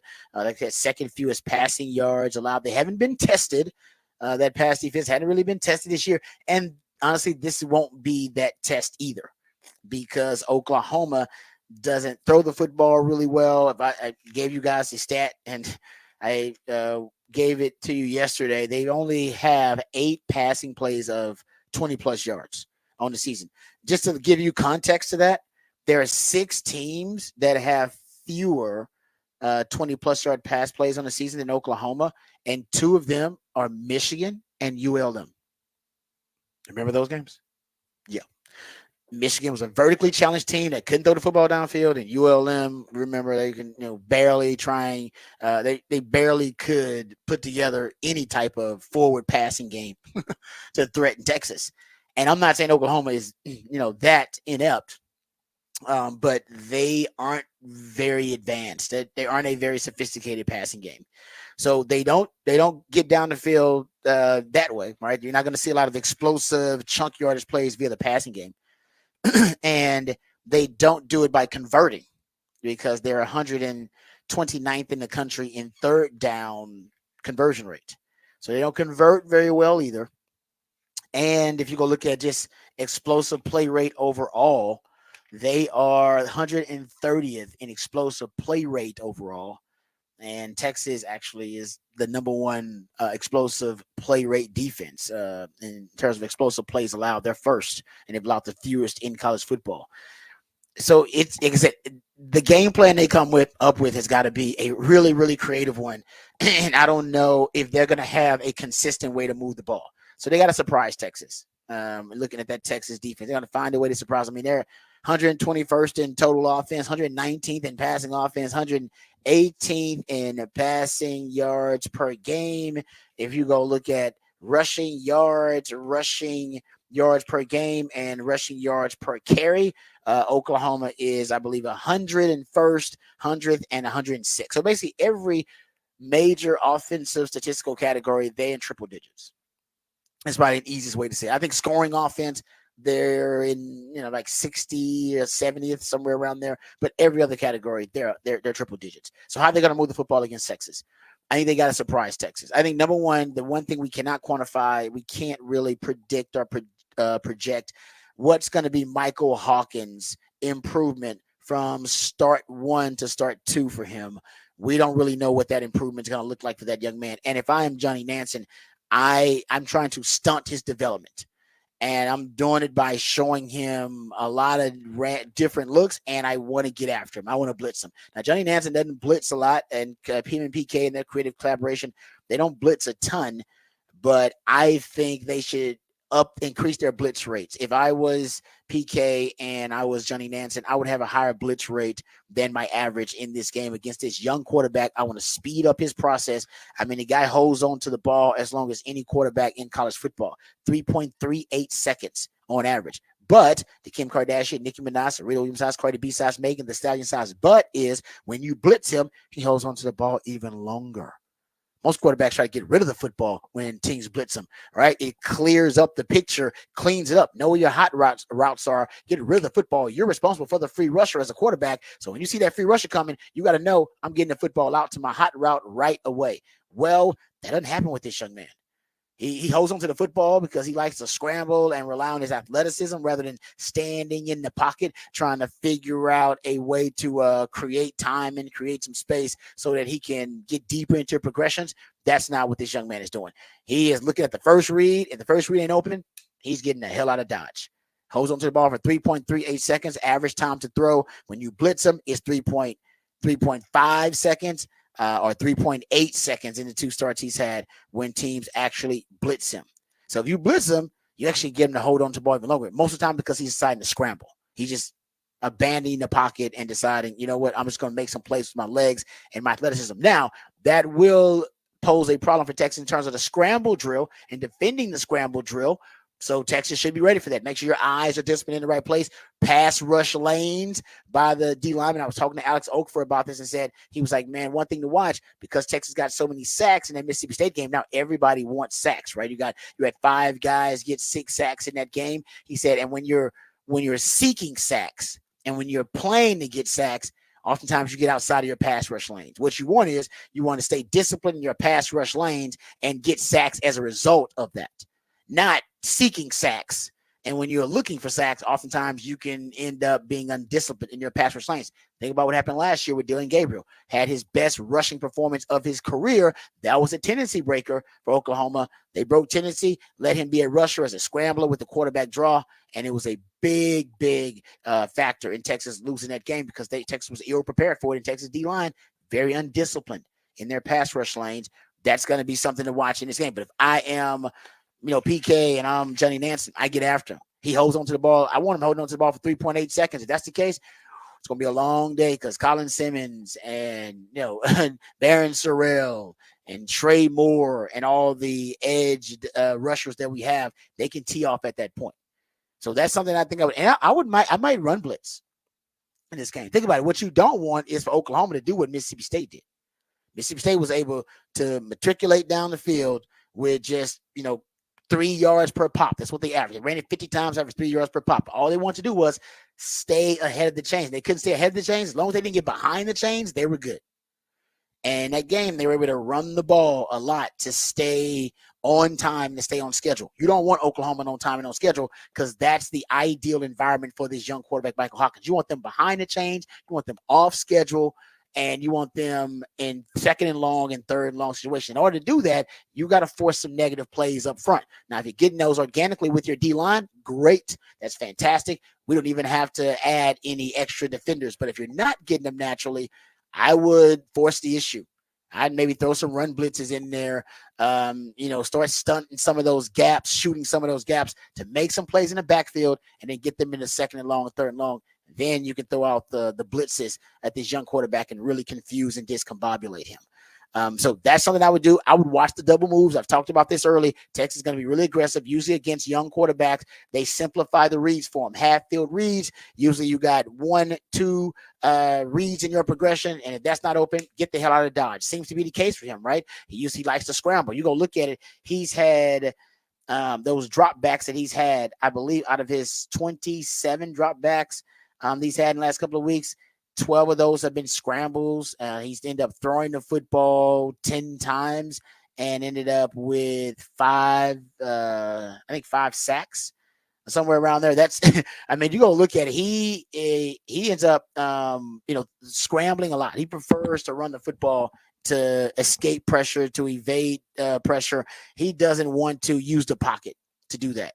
And if I'm Texas, I flush him with blitzing. I blitz him and force him either to his left, force him into, and almost compel him to going where you want him to, right? You can almost force him into the pressure. So that's something to watch. But I would also watch the double moves. Texas is going to be jumping routes because young quarterbacks have simple reads. And just like they did against Michigan, right? They were flat-foot reading everything against Michigan. They were being really aggressive because Michigan didn't threaten them with any verticality. They're going to do that in this game too. And if they start jumping routes, if I am Oklahoma, double moves, hitch and go, slant and go, out and up. Texas can avoid that or safeguard themselves against it by making sure their angles when they break to the football are correct. You want to angle toward the upfield shoulder. You do not want to undercut any of those routes, those quick outs or those hitches or those slants. You don't want to undercut them. Aim for the upfield shoulder, and that way when they do try to give you the double move, they got to run right into you or right through you. And if they run right through you and you get a PI call, who gives a damn? Great. I just wanted to stop the explosive play and the chunk yardage play that could have happened, or the touchdown that you could have given up by allowing that double move. So double move, something to watch. Also watch the stalk, block, and go. I think you may get that too. It's something Texas has scored on this year. I think twice. Ryan Wingo and DeAndre Moore scored on that. It's a nice concept, and it works really good against teams who are overly aggressive. Texas will be overly aggressive in this game. They're just going to be really, really hyped. Why wouldn't you be? The Mississippi State game plan, I talked about that because of the air raid, veer and shoot DNA they share. I think you're going to get, some of that Mississippi State game plan, heavy run, quarterback run game, of course, sprinkled in, design runs. They're going to encourage him to scramble. I would even look for some option in there as a way to move the football. Expect the flea flicker early. I told you guys to expect it at Michigan. Michigan did it. They didn't gain a lot of yards, but Michigan did it. It's going to work. It usually does. The guy's open. Now, whether they can execute it and whether they can get the ball there on time, that's a different discussion. But in terms of getting the guy open, flea flickers, they work. They do. That's why teams use them. And if I would play a lot of 4-down football if I'm Oklahoma, that's what Jeff Levy did early on. That's what Joey McGuire did against Texas. When they pulled the upset over Texas down in Lubbock. I think that's what I would throw out there. In the right situation, you got to make it you got to make it 4-down territory, and give yourself access to 4 downs to get that first down. That's very different than 3 downs to get that first down. But other than that, I'm not really sure what else Oklahoma's going to do. Maybe this young man just has the game of his life. They asked Brent Venables, how do you prepare the first true freshman to start at quarterback for Oklahoma? And he said, you don't. We get in there, we're going to put him in there and see how it affects him. If it brings out the best in him, thank the Lord. If he ends up folding like a cheap suit and ends up imploding, nobody would be shocked because he's a true freshman in the Texas-Oklahoma game. And they may have to go to a Jackson Arnold. And Jackson Arnold says, sorry, coach, I'm invoking my red shirt. I don't want to play for the Sooners anymore. They got to go to Casey Thompson, who's a veteran in this game, who knows a lot about this game, started for Texas in this game, who's probably given Brent Venables some nice insight into Sark's offense of this game. And that could be really interesting. So I think the goal is to see Casey Thompson. That's your goal. And you should be prepared for him, by the way. You don't want to see him like you saw Caleb Williams, and then you weren't prepared for him, and Caleb Williams comes out there, puts the cape on, and brings him all the way back. You want to be prepared for a Casey Thompson when you see him, and I think they will be because they know him pretty well. A lot of guys on this team probably still remember Casey Thompson, but I think ultimately this young quarterback may be the one factor we can't quantify. We don't know how he's going to respond in this environment. He may be, a legendary. I mean, he may decide he's coming out there slanging it and may have an all-time great performance. Remember, nobody thought Casey Thompson would go out there and slang the rock the way he did and look that good in the Texas OU game. He looked magnificent to start that game. Looked great. No, now, he was a veteran. He's a little bit older, but we have no idea how Michael Hawkins is going to look, and that will end up. But if I'm PK John Anson, I don't allow him to get comfortable ever. I'm coming after him like some rabid dogs. And I'm gonna make that young man, basically I'm gonna make him have to process everything fast and quick because he doesn't want to do that. That's why he likes to hold on to the ball longer so that he can finally see things start to clear up and start to see the picture clean up for him and know what to do. I don't want that. I want everything moving 100 miles an hour for him in that environment. Yeah, no, I mean, I would, I know it killed you last year, but I'd try and keep him in the pocket as much as possible. And even if you can't get to him, just close that pocket in on him and just let him feel that pressure and have nowhere to run. Because if you let him get to the outside, he can look away, he can throw the ball away. It gives him a lot more options. If you just stick him in there and you just seal those edges off around him, give him nowhere to go, that's when you get a young quarterback and he's used to escape route. Okay, I'm just going to slide over here real quick and I'll be good to go. And I mean, I'm sure they'll try and design that into some plays too to buy him a little bit of time if Texas continue to get pressure. But that's one where you just try and get him as uncomfortable as possible. And young quarterbacks, most of them don't like just sitting in a pocket, especially if they have legs. Yeah, not this dude. He does not. No. He's uncomfortable just staying in the pocket while it's slowly deteriorating and collapsing around him. He does not like that feeling. And I think you just make sure you have a spy on him. Yeah. Situationally, if he's going to throw the football, you want to make sure you got a spy on him. Anytime he's dropping back, play action, or anytime he's throwing the football, there should be someone designated for the quarterback. Yeah. And honestly, I think that's easy for Texas because it'd be different if they had an elite wide receiving core for you to deal with. Yeah. They do have some really good wide receivers. Actually, it may have the best core of wide receivers if you look at just the room that Texas plays this year, but they're not healthy. They're all hurt. They're all sidelined. So you don't have to worry about devoting resources to help in coverage because your DBs can cover the wide receivers for Oklahoma. What you need resources for is the dual threat ability of the quarterback. Yeah. Because Texas, actually, I'll give you a stat right now. It's a real quick stat, and we'll go to break. If you look at pass defense without pressure, which is the toughest type of pass defense to play, trust me, I can tell you that personally. The Longhorns average, they actually allow the fewest yards per attempt. Fewest yards per attempt in coverage without pressure. That's the best number in the country. Nobody else is better covering without pressure than the Longhorns. Now, I'm not saying that it would always help to get that pressure, but you don't necessarily, against Oklahoma, you match up really well with their wide receivers. You don't need to devote extra resources to help them in coverage. They got it. Devote those extra resources to the quarterback, to the being a spy, dual threat ability, and the blitzing the hell out of this young quarterback to speed up his process. That's where I would devote my resources because I don't think those receivers can get open on you anyway downfield. I don't think. Now, scramble drill, they may be able to, but just straight up, I think they will have a tough time creating separation against the Texas DBs. All right, so there you go. That's my breakdown, our breakdown of Texas versus Oklahoma with that Texas defense versus that Oklahoma offense. We'll discuss the other side of the ball for Texas offense versus that Brent Venables defense. We'll do that coming up in the next hour. When we come back, we'll have Off the Record on the other side right here on the Rodcast featuring Patrick Davis. I'm Lifetime Longhorn. Rod Babers coming back on the horn.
All right, welcome back to the Rodcast. Time to get into some wacky stories from the sports world, some beyond the sports world.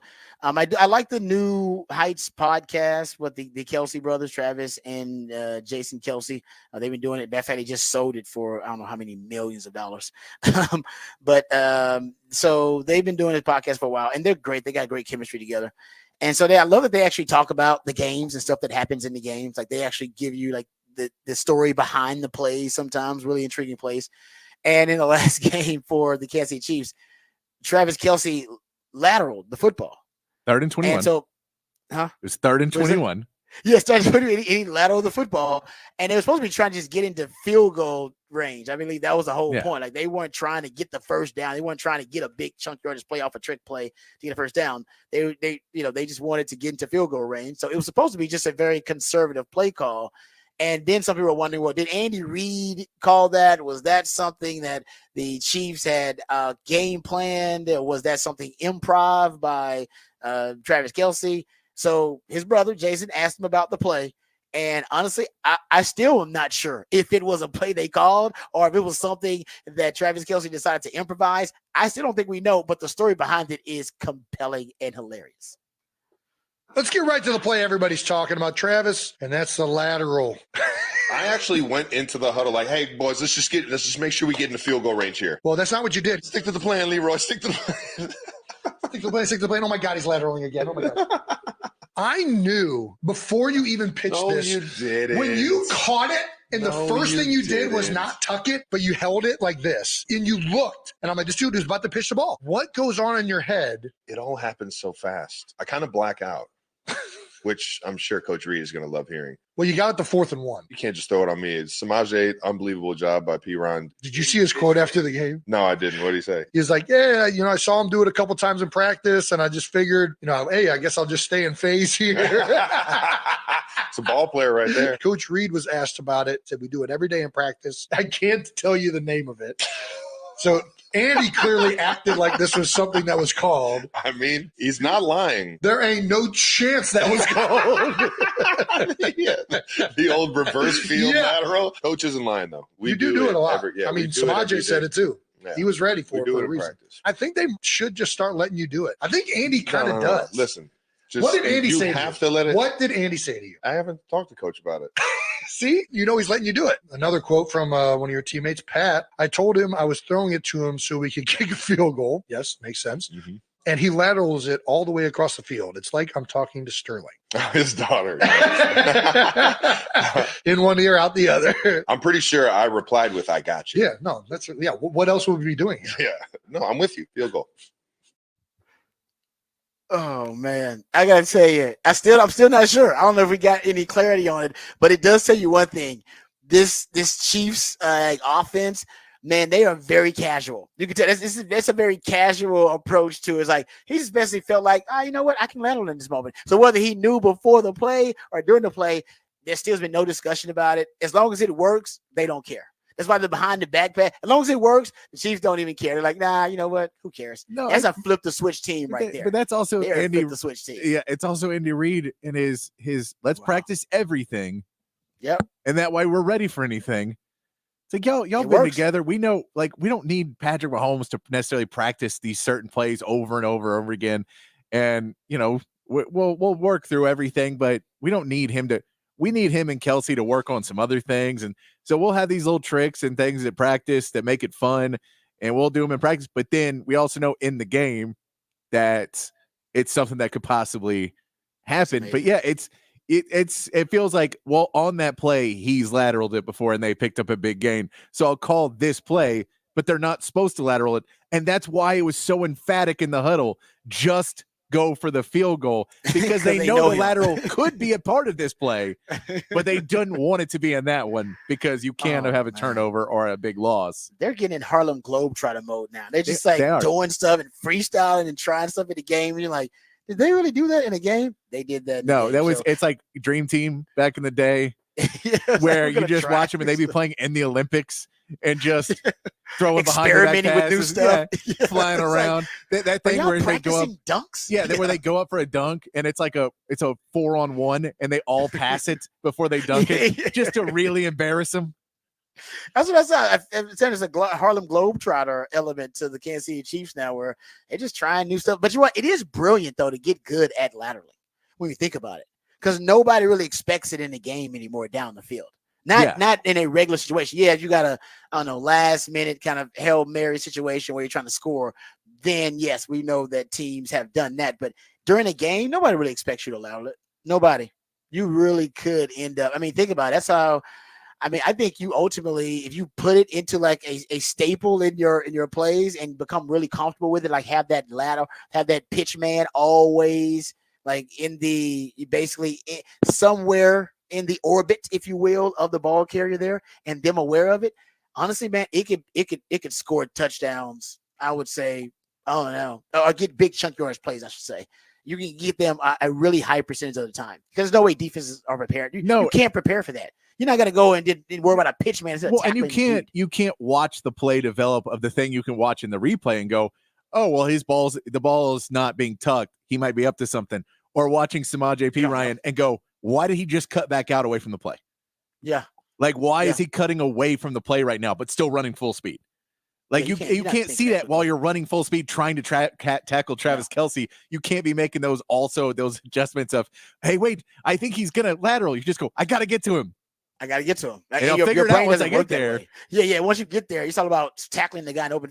It's really is the fact that they practice that kind of stuff is freaky, and it's even freakier now. They're doing it, and it may be, I don't know if it is, but it may be now starting to happen like subconsciously for these guys. Remember, Patrick Mahomes said the behind the back pass was not called. He said he did it out of spite and frustration at Travis Kelce, by the way, because Kelce ran the wrong route, and he was just trying to get it to him. And he said there was a defender in the way, and he believed that if he went through his natural throwing motion, that it wouldn't be accurate. And really, he literally said the most accurate way to get it there was a behind the back pass, and he got it there perfectly. Now these dudes are actually it's translating to the games. That's just brilliant coaching by Andy Reid. But also, I mean, it's the strangest and also the most eccentric type of coaching too. Like it's just, and I mean, you also have to add in the fact that you have to get that wide open. That you also, can scheme it open. Catch the ball, make a move with your hand, see where your guy is, and start running, all before somebody is even close enough to put a hand out and knock the ball out. You have to be able to. So you have to have a lot of things happening and have enough space open to be able to do all that, which most teams don't have that on any play. So you don't have that enough where you can scheme it open. You go, well, if there's a guy on him, he can't do that because as soon as he doesn't tuck the ball's coming out. Yeah, you got to be open to do it. So you got to be really wide open, which he wide, was. Blank open, wide open. And then as the defense converges on you, then you kick it off at right timing. Yeah. But that was the other part. It's like, how do you get Travis Kelce, who everyone knows the ball is going to, that open?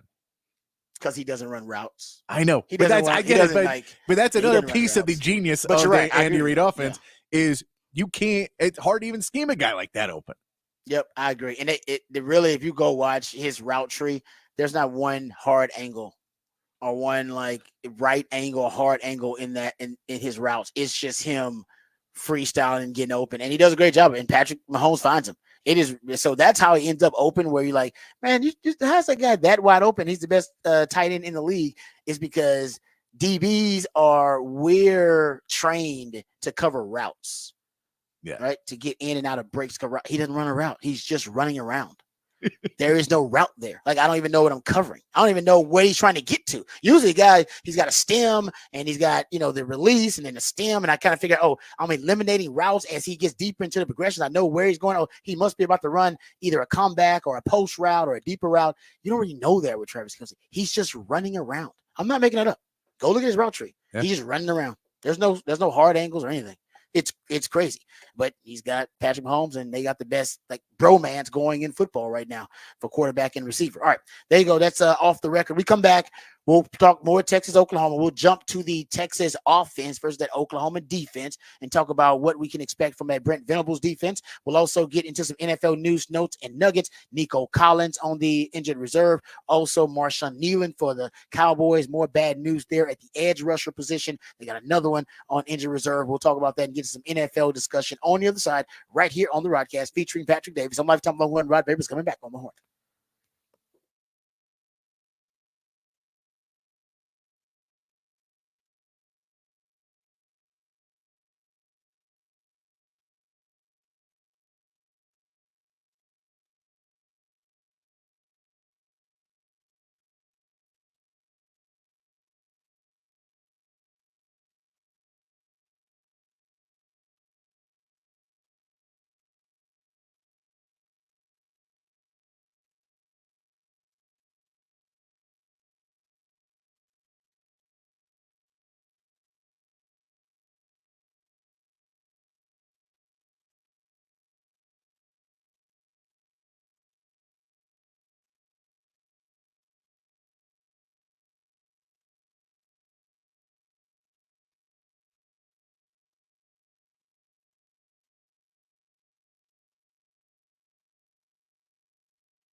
Welcome back to the Rodcast. It is a new theme Thursday edition of the Rodcast, and that means my man Patrick, my co-host and the ideallionaire on the show, always comes up with the musically themed days of the week. And on New Theme Thursdays, comes up with a creative new theme based on some events that are happening around anniversaries, sometimes birthdays, whatever's pop culturally relevant. And this week, of course, the big discussion is all about Texas, Oklahoma, and no matter what time it is during Texas OU week. Well, it's not just Texas OU week. No matter what time it is, any time of the year, and it's 9:09 right now, OU still sucks. And to remind us how much OU sucks, all the songs are dedicated to Texas OU and the fact that they do suck. And that's why all the songs reference in some way, form, or fashion suck. There you go. Now, it's hard to find songs that, or at least songs that we can play, that have suck in the title or in the chorus or in the lyrics. So we appreciate my man Patrick hooking us up there. He also hooks us up with the topic for the big fat poll of the day,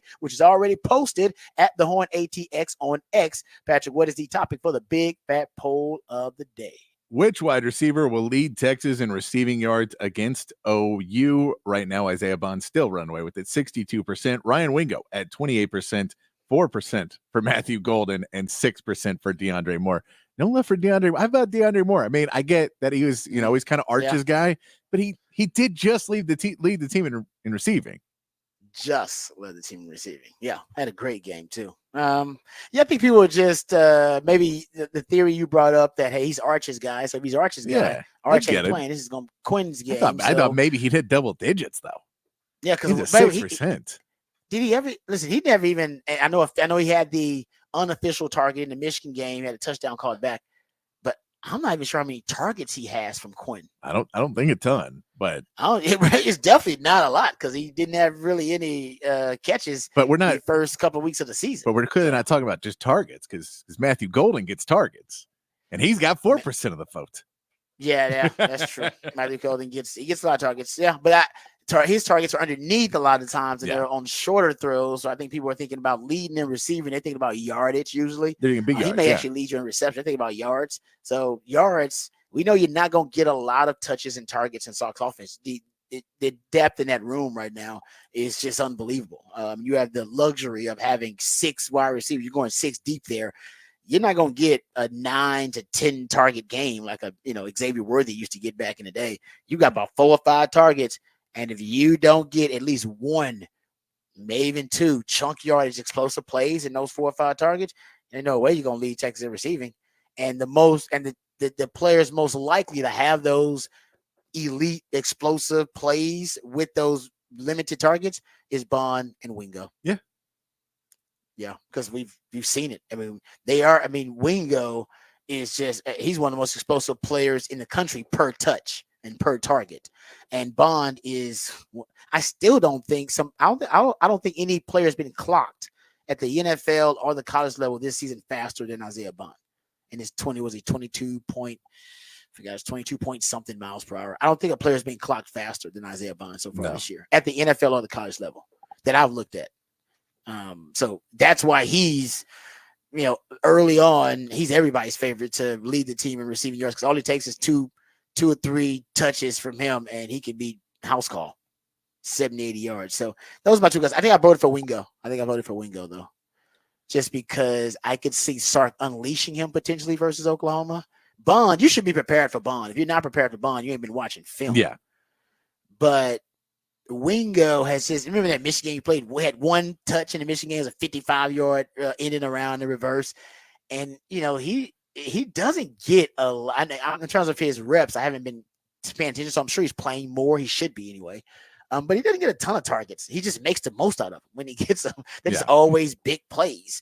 So I think Wingo's my pick because I think if Brent Reynolds is going to pay attention to anybody and maybe have a safety, know where one player is situationally, it's probably Bond over Wingo. I would assume it's Bond. Bond. Not saying that's right, by the way. No, but I would assume it's going to be Bond because that's who you just. And also, when you just say take the top off of defense, you're going to choose the fastest guy, and he's the fastest guy. And no, I'm with you. I'm still. There's a piece of me that's curious. I like. It's almost certain. We talked about it a lot. We'll talk about it more when we go for Rod's rant. But we've talked about how we haven't seen trick plays. We talked about how we haven't seen the pony package. We've talked about how we haven't seen the 6-0 line package. And so it seems like Sark has held a lot out of the beginning of the season, saying we'll have it. We're ready to do it. We practice it in spring. We practice it before the season.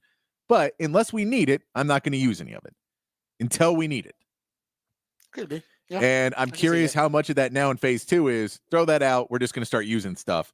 And how much of that is still, I don't feel the need to use this until we need to use it. So my opening script doesn't have it.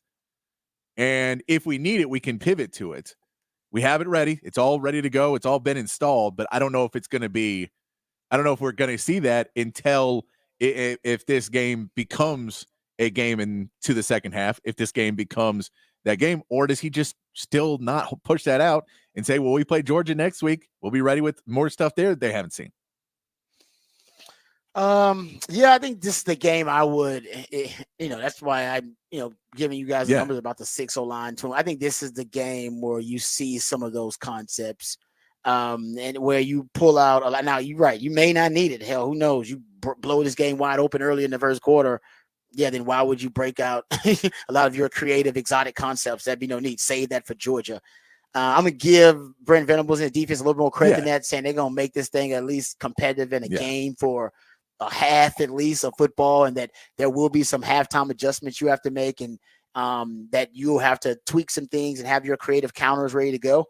So I'm going to say we're going to see some of that stuff. But you're right. It doesn't make sense to me that Sark has come up with these kind of signatures within his offense, the pony package and 6-0 line package being two of the most notable that I have listed here and discussed, that you haven't seen it at all this year. Like the pony package makes sense because of the injuries at running back. Yeah. But the reason that you can have that now be, I think, just a weekly element of the offense, just specifically for Oklahoma, because I don't know how the injuries at running back now are going to look after this game. But right now you're as healthy as you've been in a while. I think the reason you haven't seen the pony package is because of the lack of, really just bodies in the running back room. You've been injury riddled there. You're a mass unit. You can't take the chance managing injuries there to have two running backs on the field at the same time. But when I talked to Trey Weissner in the offseason, and when I got a chance to talk to some of the young backs in the offseason, like CJ Baxter, they assured me without assuring me that the pony package was being, it was being practiced and it was being repped. And it was a part of the offensive identity, really, of the team. Like it was something they were using. And I think the only reason we haven't seen as much is because of the injuries at running back.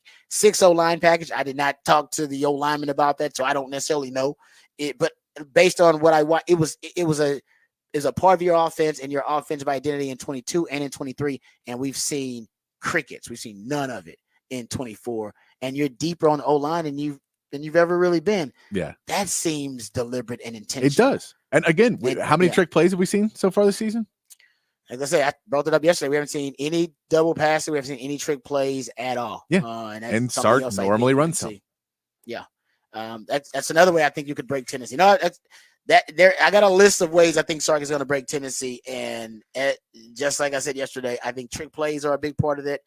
I think the pony package is going to be a big part of it. I think the 6-0 line package is going to be a big part of it. I think they're going to throw it deeper than they have. I wouldn't doubt if we saw the red package too as a way to break Tennessee. The red package is it's a 10 personnel package, 1 back, 0 tight ends, and he used it at Alabama. We have not seen him use it here at Texas.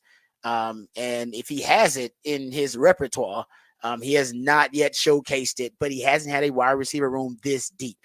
And so I was even saying in the offseason, basically in the offseason, this is going to be one of the new wrinkles that Sark adds, because he adds something every year. He added the pony package his first year. He added the 6-0 line package his second year. He adds a little something, tweaks a little something every year. You just got to figure out exactly what it is. And I think my prediction was the red package is going to be this year. We have not seen it, though. This would be a great game to break it out. As I've told you guys, that Oklahoma defense is susceptible to deep vertical shots down the field, which they've given up to Power 5 starting quarterbacks. They don't have a defensive adjustment for Texas in 10 personnel. They don't, because they haven't seen it. So you're going to throw out something that they haven't seen that they may not have an adjustment to. That red package would be part of it. And I think that's that would be a way I would break tendency too. If I'm sorry, take the ball and take the ball like you did in the Michigan game. If you win the coin toss too, take the ball. Yep. That's another way to break tendency. I would take the football if I was Sark. I would take the football just like the Michigan, so you can dictate the terms. Don't allow, Brent Venables to break out his package, basically the rushing package like Jeff Levy did, and dominate 7 minutes of the first quarter. Don't allow this to happen. Like in the Michigan game, even though you didn't score, that initial drive, you set the tone. Mm-hmm. You dictate the tempo. You dictate the terms of matchup. And I think Michigan knew from the jump, Chicago, we in for it now. And I think you set the tone. Like I said, you may not have scored, but set the tone. I think it's important to do the same thing in this matchup versus Oklahoma. So and that's how if I'm Sark, those are the ways I break tendency. Take if you win the coin toss, take the ball early and go down and try to score. Put points on the board. Teams win 65% of the time in college and the pros when they score first. So let that be a priority.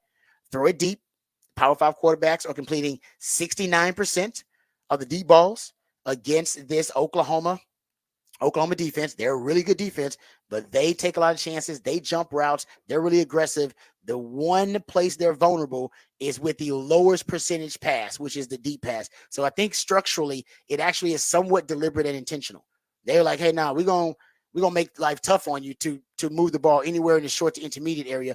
But if you want to take the shots deep downfield, yeah, there will be some ways to expose us there, but that's intentional. If we're going to have vulnerabilities, which every defense does, we're going to make sure they are in the lowest percentage area of the field, all right, where you could have success. And teams have 69% completion percentage on 20-plus yard passes, guys. That's double what the national average is. And against a top 10 defense, that doesn't make sense. Something's not adding up. And I think maybe it may be structurally, but that Sark don't give a damn about that. Sark don't give a damn if your structure allows for the passes to get completed deep. He's going to take advantage of the weakness in your defense, and that's part of the weakness. And one of the ways to exploit that, throwing deep, not only could you, do it obviously out of your normal personnel groupings, I would do it out of big personnel. 6-0 line package, and we'll get into some of the details. I went back and looked at my notes last year in regards to the 6-0 line package. It allows you more time, more insulation in your pass protection to throw some of those deep vertical routes downfield. And Sark doesn't do that with Quinn. With Arch, he does. Arch was in there for 2 starts. Arch got 16 deep balls. All right. He was 50% on his deep balls. Arch loves the deep ball. Chicks dig the long ball, and so does Arch. But Quinn is not a deep ball passer naturally. It's not a strength. His strength is short to intermediate. Brent Venables knows that. Brent Venables also knows that Sark has curtailed his deep ball addiction. All right, something that he was fixated on when he first got to Texas, throwing the deep ball and throwing it on early down, throwing it on first down, getting you behind the chains on second down, ultimately to third and long. No problem when you had Bijan and Rojo back there because they can turn second and long into a third and short real quick. But now without those guys in the dominant running game, you got to be very careful. And you got to be a little bit, I think you got to be a little judicious in how you use that deep ball, but not in this game. In this matchup, I would be extreme in chunking that deep ball. Because the truth is, I do think you have the luxury of a great defense right now going up against a mediocre offense. Now, if you have to win a shootout with Oklahoma, then I would tell you, don't be wasting downs on deep balls. That's not worth it. But this Oklahoma team, I think you're good at wasting some deep balls on them. I think you're good because I don't think they can march down the field and score on your defense. Now, if don't become obsessed with it, don't go Oklahoma State 2 years ago where you're throwing 14 deep balls and you're completing like 1 or 2 of them. I don't want that. But I do think you should have kind of how, remember Casey Thompson 2021? I think he threw 8 deep balls and completed 4 of them, but they were early on in the opening script. I want to say like 5 or 6 of them were like in the first 20-something plays for Texas. That's what I kind of want to see in this game. I think you can get behind them. And I think you can do it with the 6-0 line package because it'll add another layer. They're really good at pressuring the quarterback. They're top 10 in sacks, so I'll give them props. But if you want to protect Quinn, why not add another layer of protection literally on the O-line? And that's why I would add the 6-0 line package. You can also run the ball. We'll get some of those numbers against Oklahoma with that package. But I think that's how you test downfield. These are all ways, like I don't know if Sark's going to do any of this stuff, but it all makes sense and it's aligning that it's a great way to break tendency. And you're not going to win a big game unless you break tendency. So, and we'll get into, like I said, some of the notes I have from last year. But I think Sark's in a great position to take risks in this game. I wouldn't take a lot of risks if my defense was going up against a very capable, potent offense. You're not going up against a potent offense. That offense is going to struggle to move the football, as we've documented on the show. I take some shots against Oklahoma early and often. And then if you don't connect on them, you're going to plant the seed that you're going to be aggressive, and those safeties will back up. You'll open up more of the underneath by taking some of those shots. Just my thoughts. Okay, we'll get to more Texas Oklahoma's discussion. I want to talk some NFL. We'll get into Nico Collins being on the injured reserve, and also Marshawn Nealon now being on the injured reserve. But first, let's get updated, educated, and informed with all the top stories of the day with Patrick Davis and the Horn Headlines. All right, your Horn Headlines brought to you by Top Gun Rentals and Lawn Equipment. In the MLB playoffs, the Mets are the first team to advance the LCS after a 4-1 win over the Phillies yesterday. Francisco Lindor's grand slam in the sixth powered the Mets to the NLCS. The Dodgers pushed their series to a Game 5 with a decisive 8-0 win over the Padres. The Dodgers used 8 pitchers in the shutout and will now face Yu Darvish and the Padres in a deciding Game 5 on Friday. In the American League, the Tigers took a 2-1 series lead with a 3-0 win over the Guardians, and the Yankees beat the Royals 3-2 on a Stanton go-ahead homer in the 8th to take the lead in their series. Game 4 for both AL series are today. And in the NFL, the 49ers take on the Seahawks on Thursday Night Football, trying to regain the lead in the NFC West. The 49ers have won their last 5 matchups against Seattle and are 3.5-point favorites for the game tonight. And that is your Horn Headlines. Patrick for the Horn Headlines. Let's talk about one of the unfortunate headlines. Nico Collins is going to be on the IR for the Texans. It's unfortunate because he was having a career year. Mm-hmm. He was on his way to like 2,000 yards. So I'm actually very disappointed, and I'm sure frustrating for him because he was on his way to being an All-Pro this season. And I don't know, if missing 4 games is not likely. He'll I'm sure he'll still be a Pro Bowler or something like that, but not likely he'll be All-Pro after missing 4 games. But he was 4th in receiving yards per game.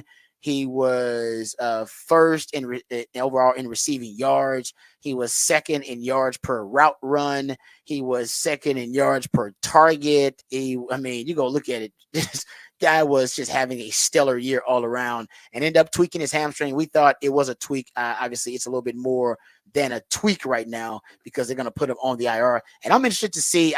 I agree with Patrick. Patrick said that, the Texans are going to be okay in this stretch. They don't really have a big game in this stretch where they got the Green Bay Packers, but they don't your have next a lot 4 of games are Patriots, Packers, Colts, Jets.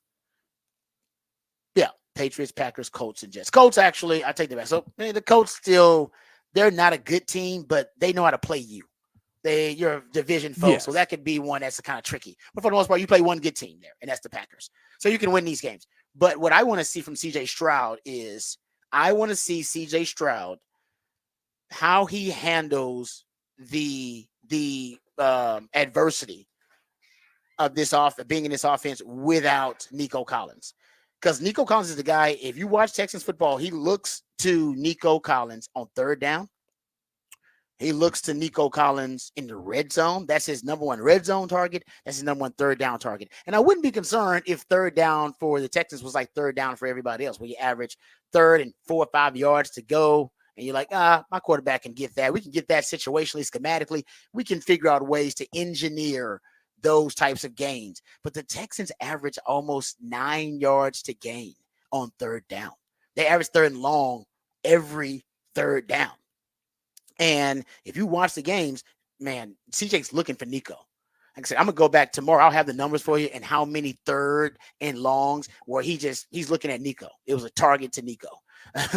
Because eye test, it tells me it's a lot. We know based on the red zone numbers, that was his number 1 red zone target.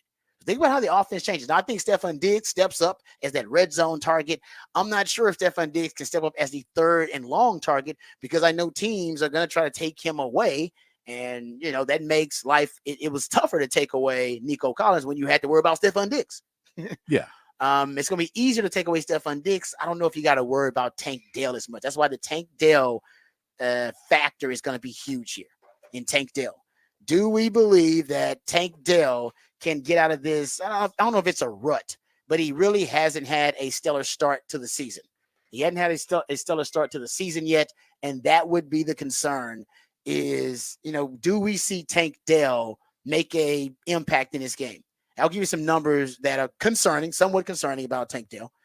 Tank Dell last year, when he had that amazing start to the season before the injury, he was actually leading. He led the NFL in separation score, average separation score. They call it ASS, but average separation score. He was first in the NFL. Now he's 25th.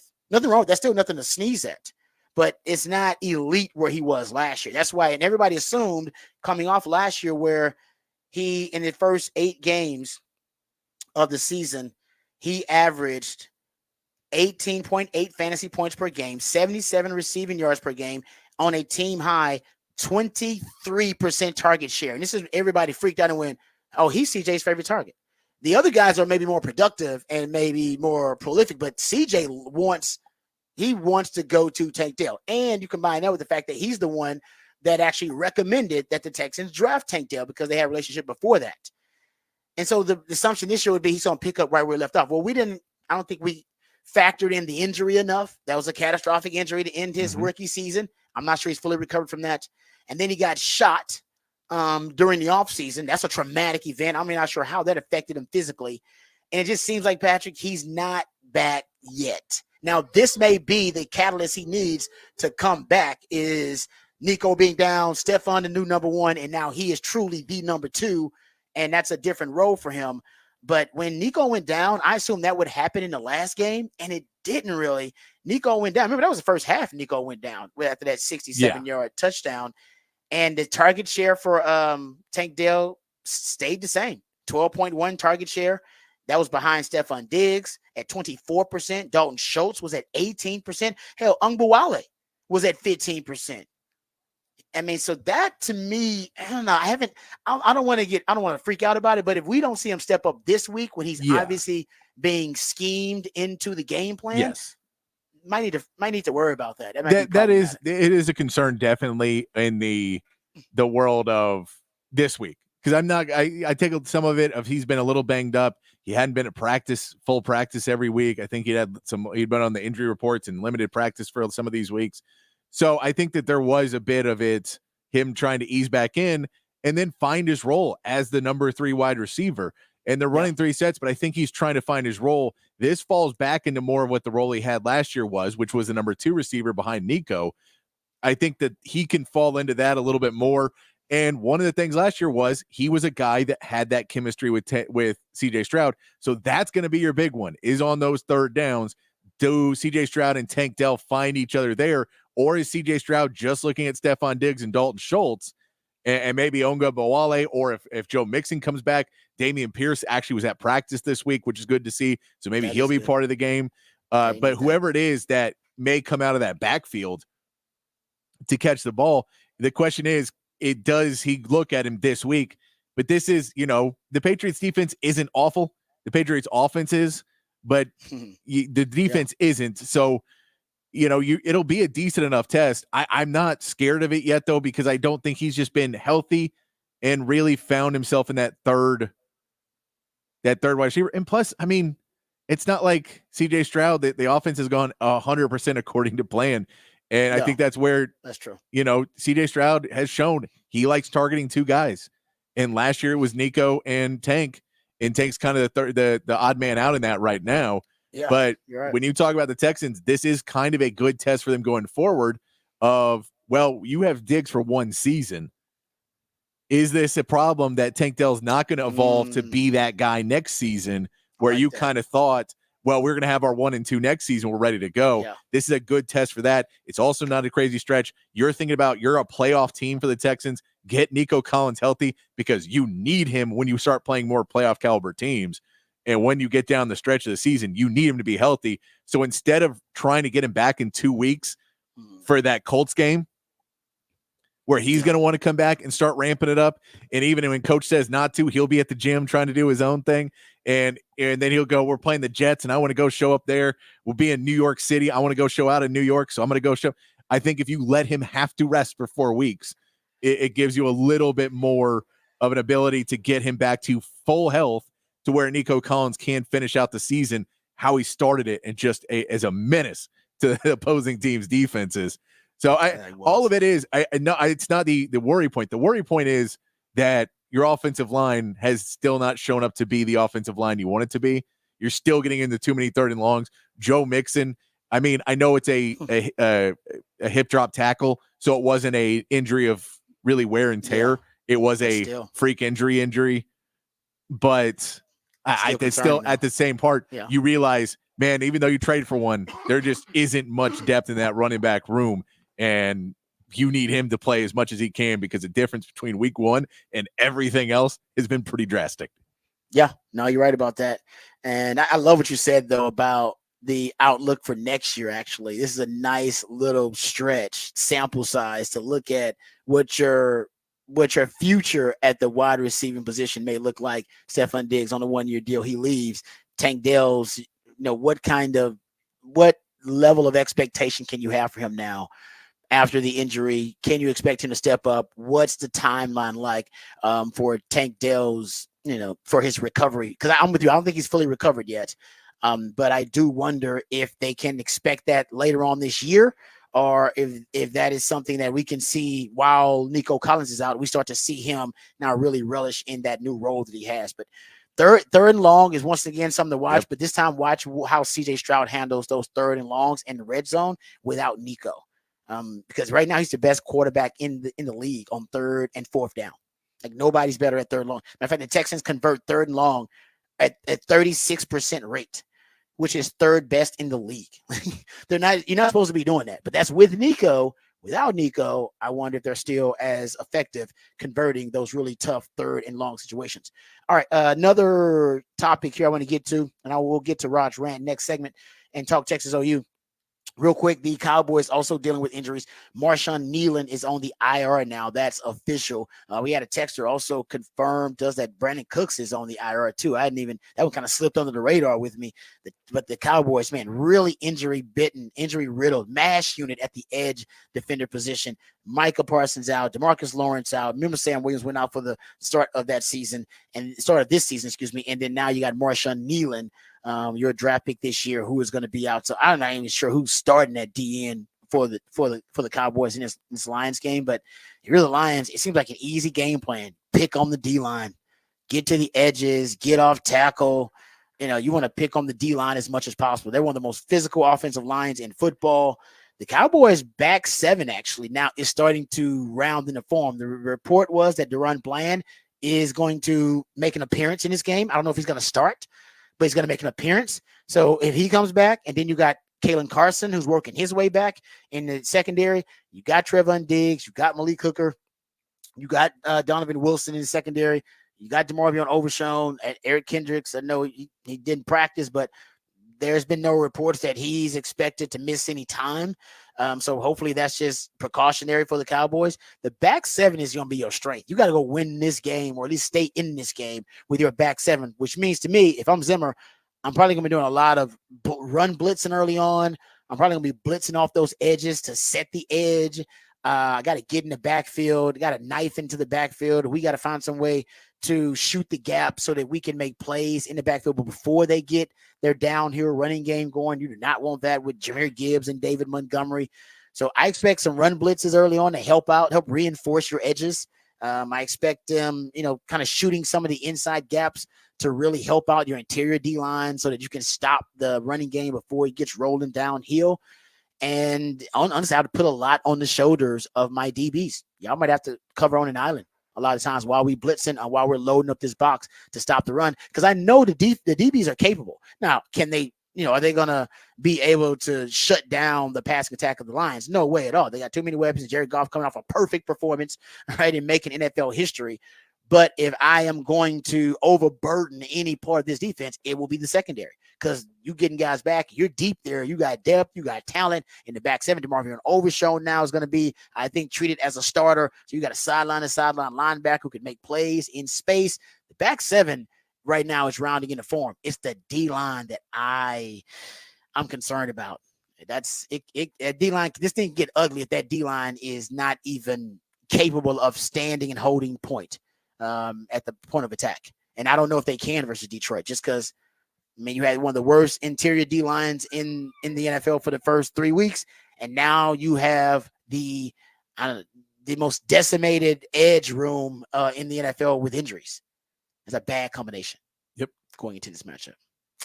So, all right, there you go. That's our breakdown for the Cowboys and the Texans. We'll do more with previewing those matchups tomorrow. But let's continue our Texas-Oklahoma breakdown. We'll talk about the Texas offense going up against that Brent Venables defense. What can we expect to see from Sark? We've talked about it a little bit. We'll go over to some more detail about the tendency breakers that we can see potentially from both sides in this matchup. All that and more right here on the Rodcast, featuring Patrick Davis on Lifetime Long One. Rod Babers coming back on the horn.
To the Rodcast, time to get to Rod's rant of the day. And yes, we're just talking Texas, Oklahoma. We've been diving deep into this matchup all week long.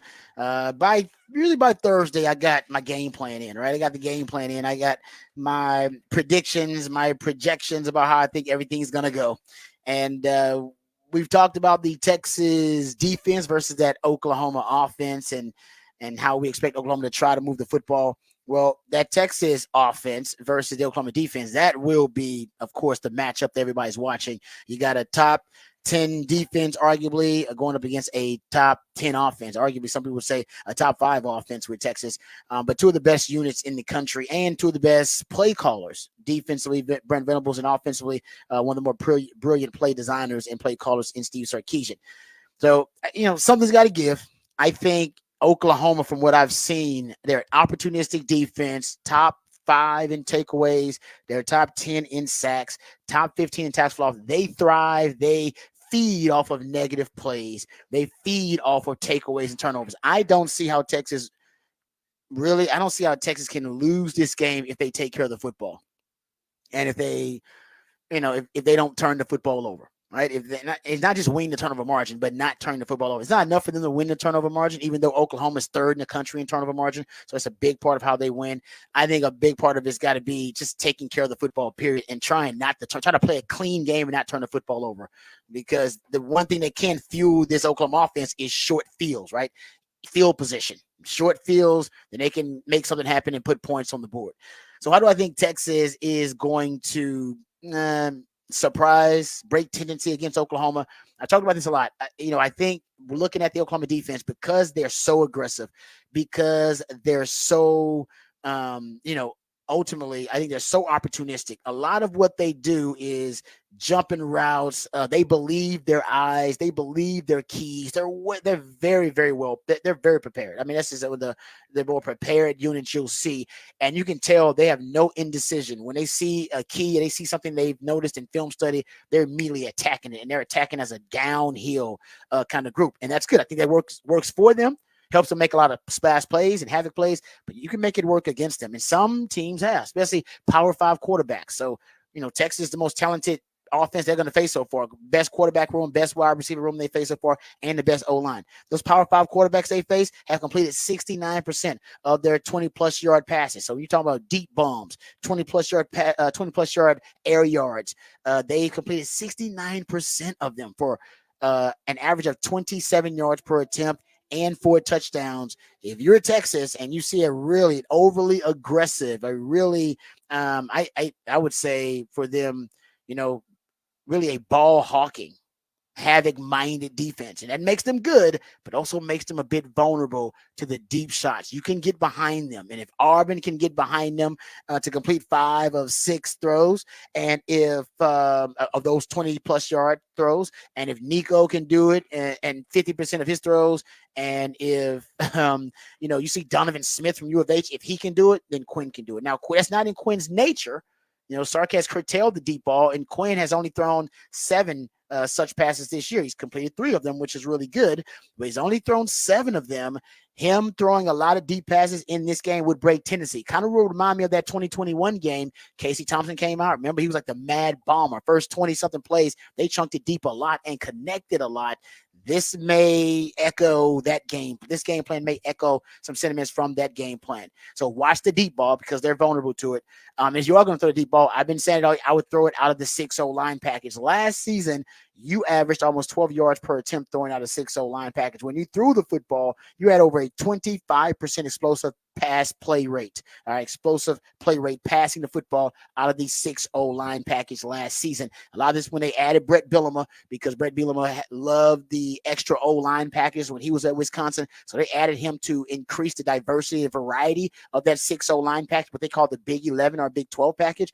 And honestly, it worked. And last year against Oklahoma, it also worked. I went back and looked at my notes against Oklahoma. When you broke out the 6-0 line package, not only will it help you throw the football downfield, giving you an added insulation, right, of pass protection going up against a team that is top 10 in sacks. But last year, Texas didn't throw the football. They ran the football effectively out of it against Oklahoma. They averaged over 8 yards per rush and over 8 yards per play running the football out of the 6-0 line package against Oklahoma. If you go look at it, they averaged and throwing the football, they were only 3 or 5 throwing the football, which isn't bad at all. Averaged over 7 yards per attempt. They were able to run the football effectively against Oklahoma with that Big 11, Big 12 package, and we haven't seen it at all this year. I think that's intentional. I think it's deliberate, and I think you will see it versus Oklahoma. But I think they're gonna throw out of it. See, last year Texas ran out of the 6-0 line package. So Brent Venables watched that film last year and went, "All right, I'll have my run fits ready. I have my run fits ready for that 6-0 line package." And Sark's like, "Go right ahead, because I'm about to throw it out the 6-0 line package." And so I don't even care about how your run fits are. And I think that's what we're going to get in that game. All right, so I think that's what you'll see. Also, this is the healthiest your running back room has been since probably off season sometime, since the spring. And because that is the case, and you're coming off a bye week, I think it's possible that Texas breaks out the pony package, something that I have advocated for years, but it is the most explosive, the most efficient, and the most effective personnel package for Sark since he's been on campus. Last year, that was also the case. I mean, last year when I looked at it, your highest yards per attempt, your highest yards per rush, and your highest explosive play rate all coming out of, and your highest first down touchdown rate all coming out of your pony package. And you can use it now because you got a healthy Jerry Gibson, you got a healthy Trey Weiser finally, you got a healthy Jaden Blue finally. And to me, this would be the week to do it. I don't know if you can do it every week because I don't think you have the depth to do it every week. But this week, you definitely have fresh bodies in that running back room. So maybe that's another way. Texas breaks tendency and breaks out the 21 personnel or the pony package versus Oklahoma. That's another thing to watch for. Also, I would listen, we haven't seen it. So a lot of this is just me speculating. The red package. Love the red package. I've been talking about it, all offseason for like a year now. When Sark was at Alabama, he had a 4 wide receiver package, 10 personnel, 1 back, 0 tight ends, and it was hell for defensive coordinators. It was just a nightmare fuel for defensive coordinators because who has 4 DBs that can match up at all that speed? Plus, you can put a Jaden Blue in the backfield and have a Jaden Blue with Isaiah Bond on the field, with a Ryan Wingo on the field, with Matthew Golden on the field, and whoever the hell else you want to throw out there, it doesn't matter. That's a lot of speed to try to game plan for, and Brent Venables hasn't seen it, so he wouldn't have an adjustment to it. He would literally have to adjust in game. That's something with a third-year starting quarterback, with one of the best O-lines in college football and the deepest wide receiving core potentially in college football. That's something that would help break tendency and surprise Brent Venables and make him have to adjust on the fly. I've said this before.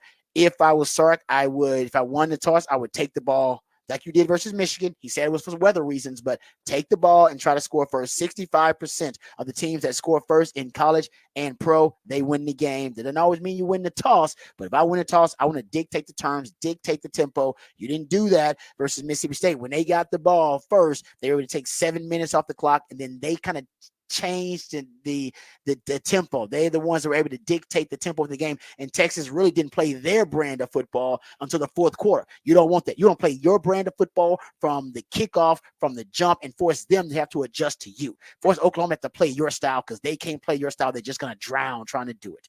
All right, so that's another way you can break tendency because usually coaches win the toss and they defer, and we haven't seen a trick play, haven't seen a double reverse, we haven't seen a double pass, we haven't seen a flea flicker from Texas.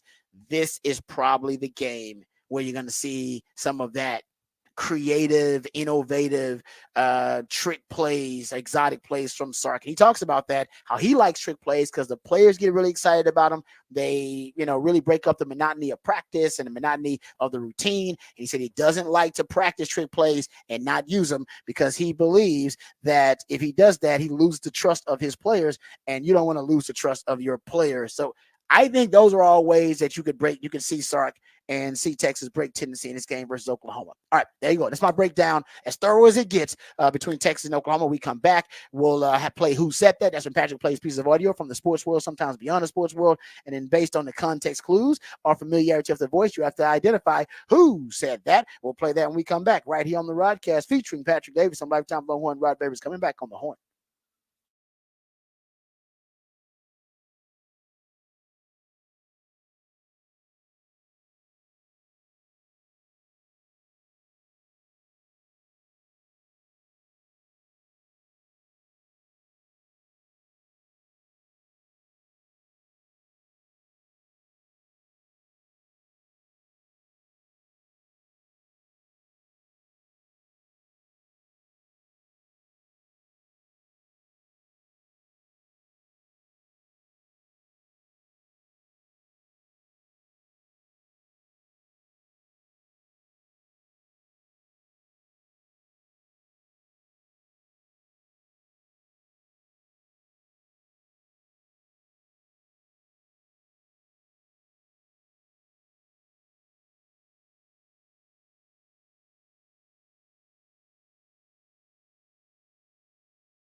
Welcome back to the Rodcast. It is a new theme Thursday edition of the Rodcast. That's when my co-host, the Idillionaire Patrick Davis, comes up with a brand new creative theme for the day based off, pop culture. It could be some big event happening. Maybe it's an anniversary. Maybe it's a birthday.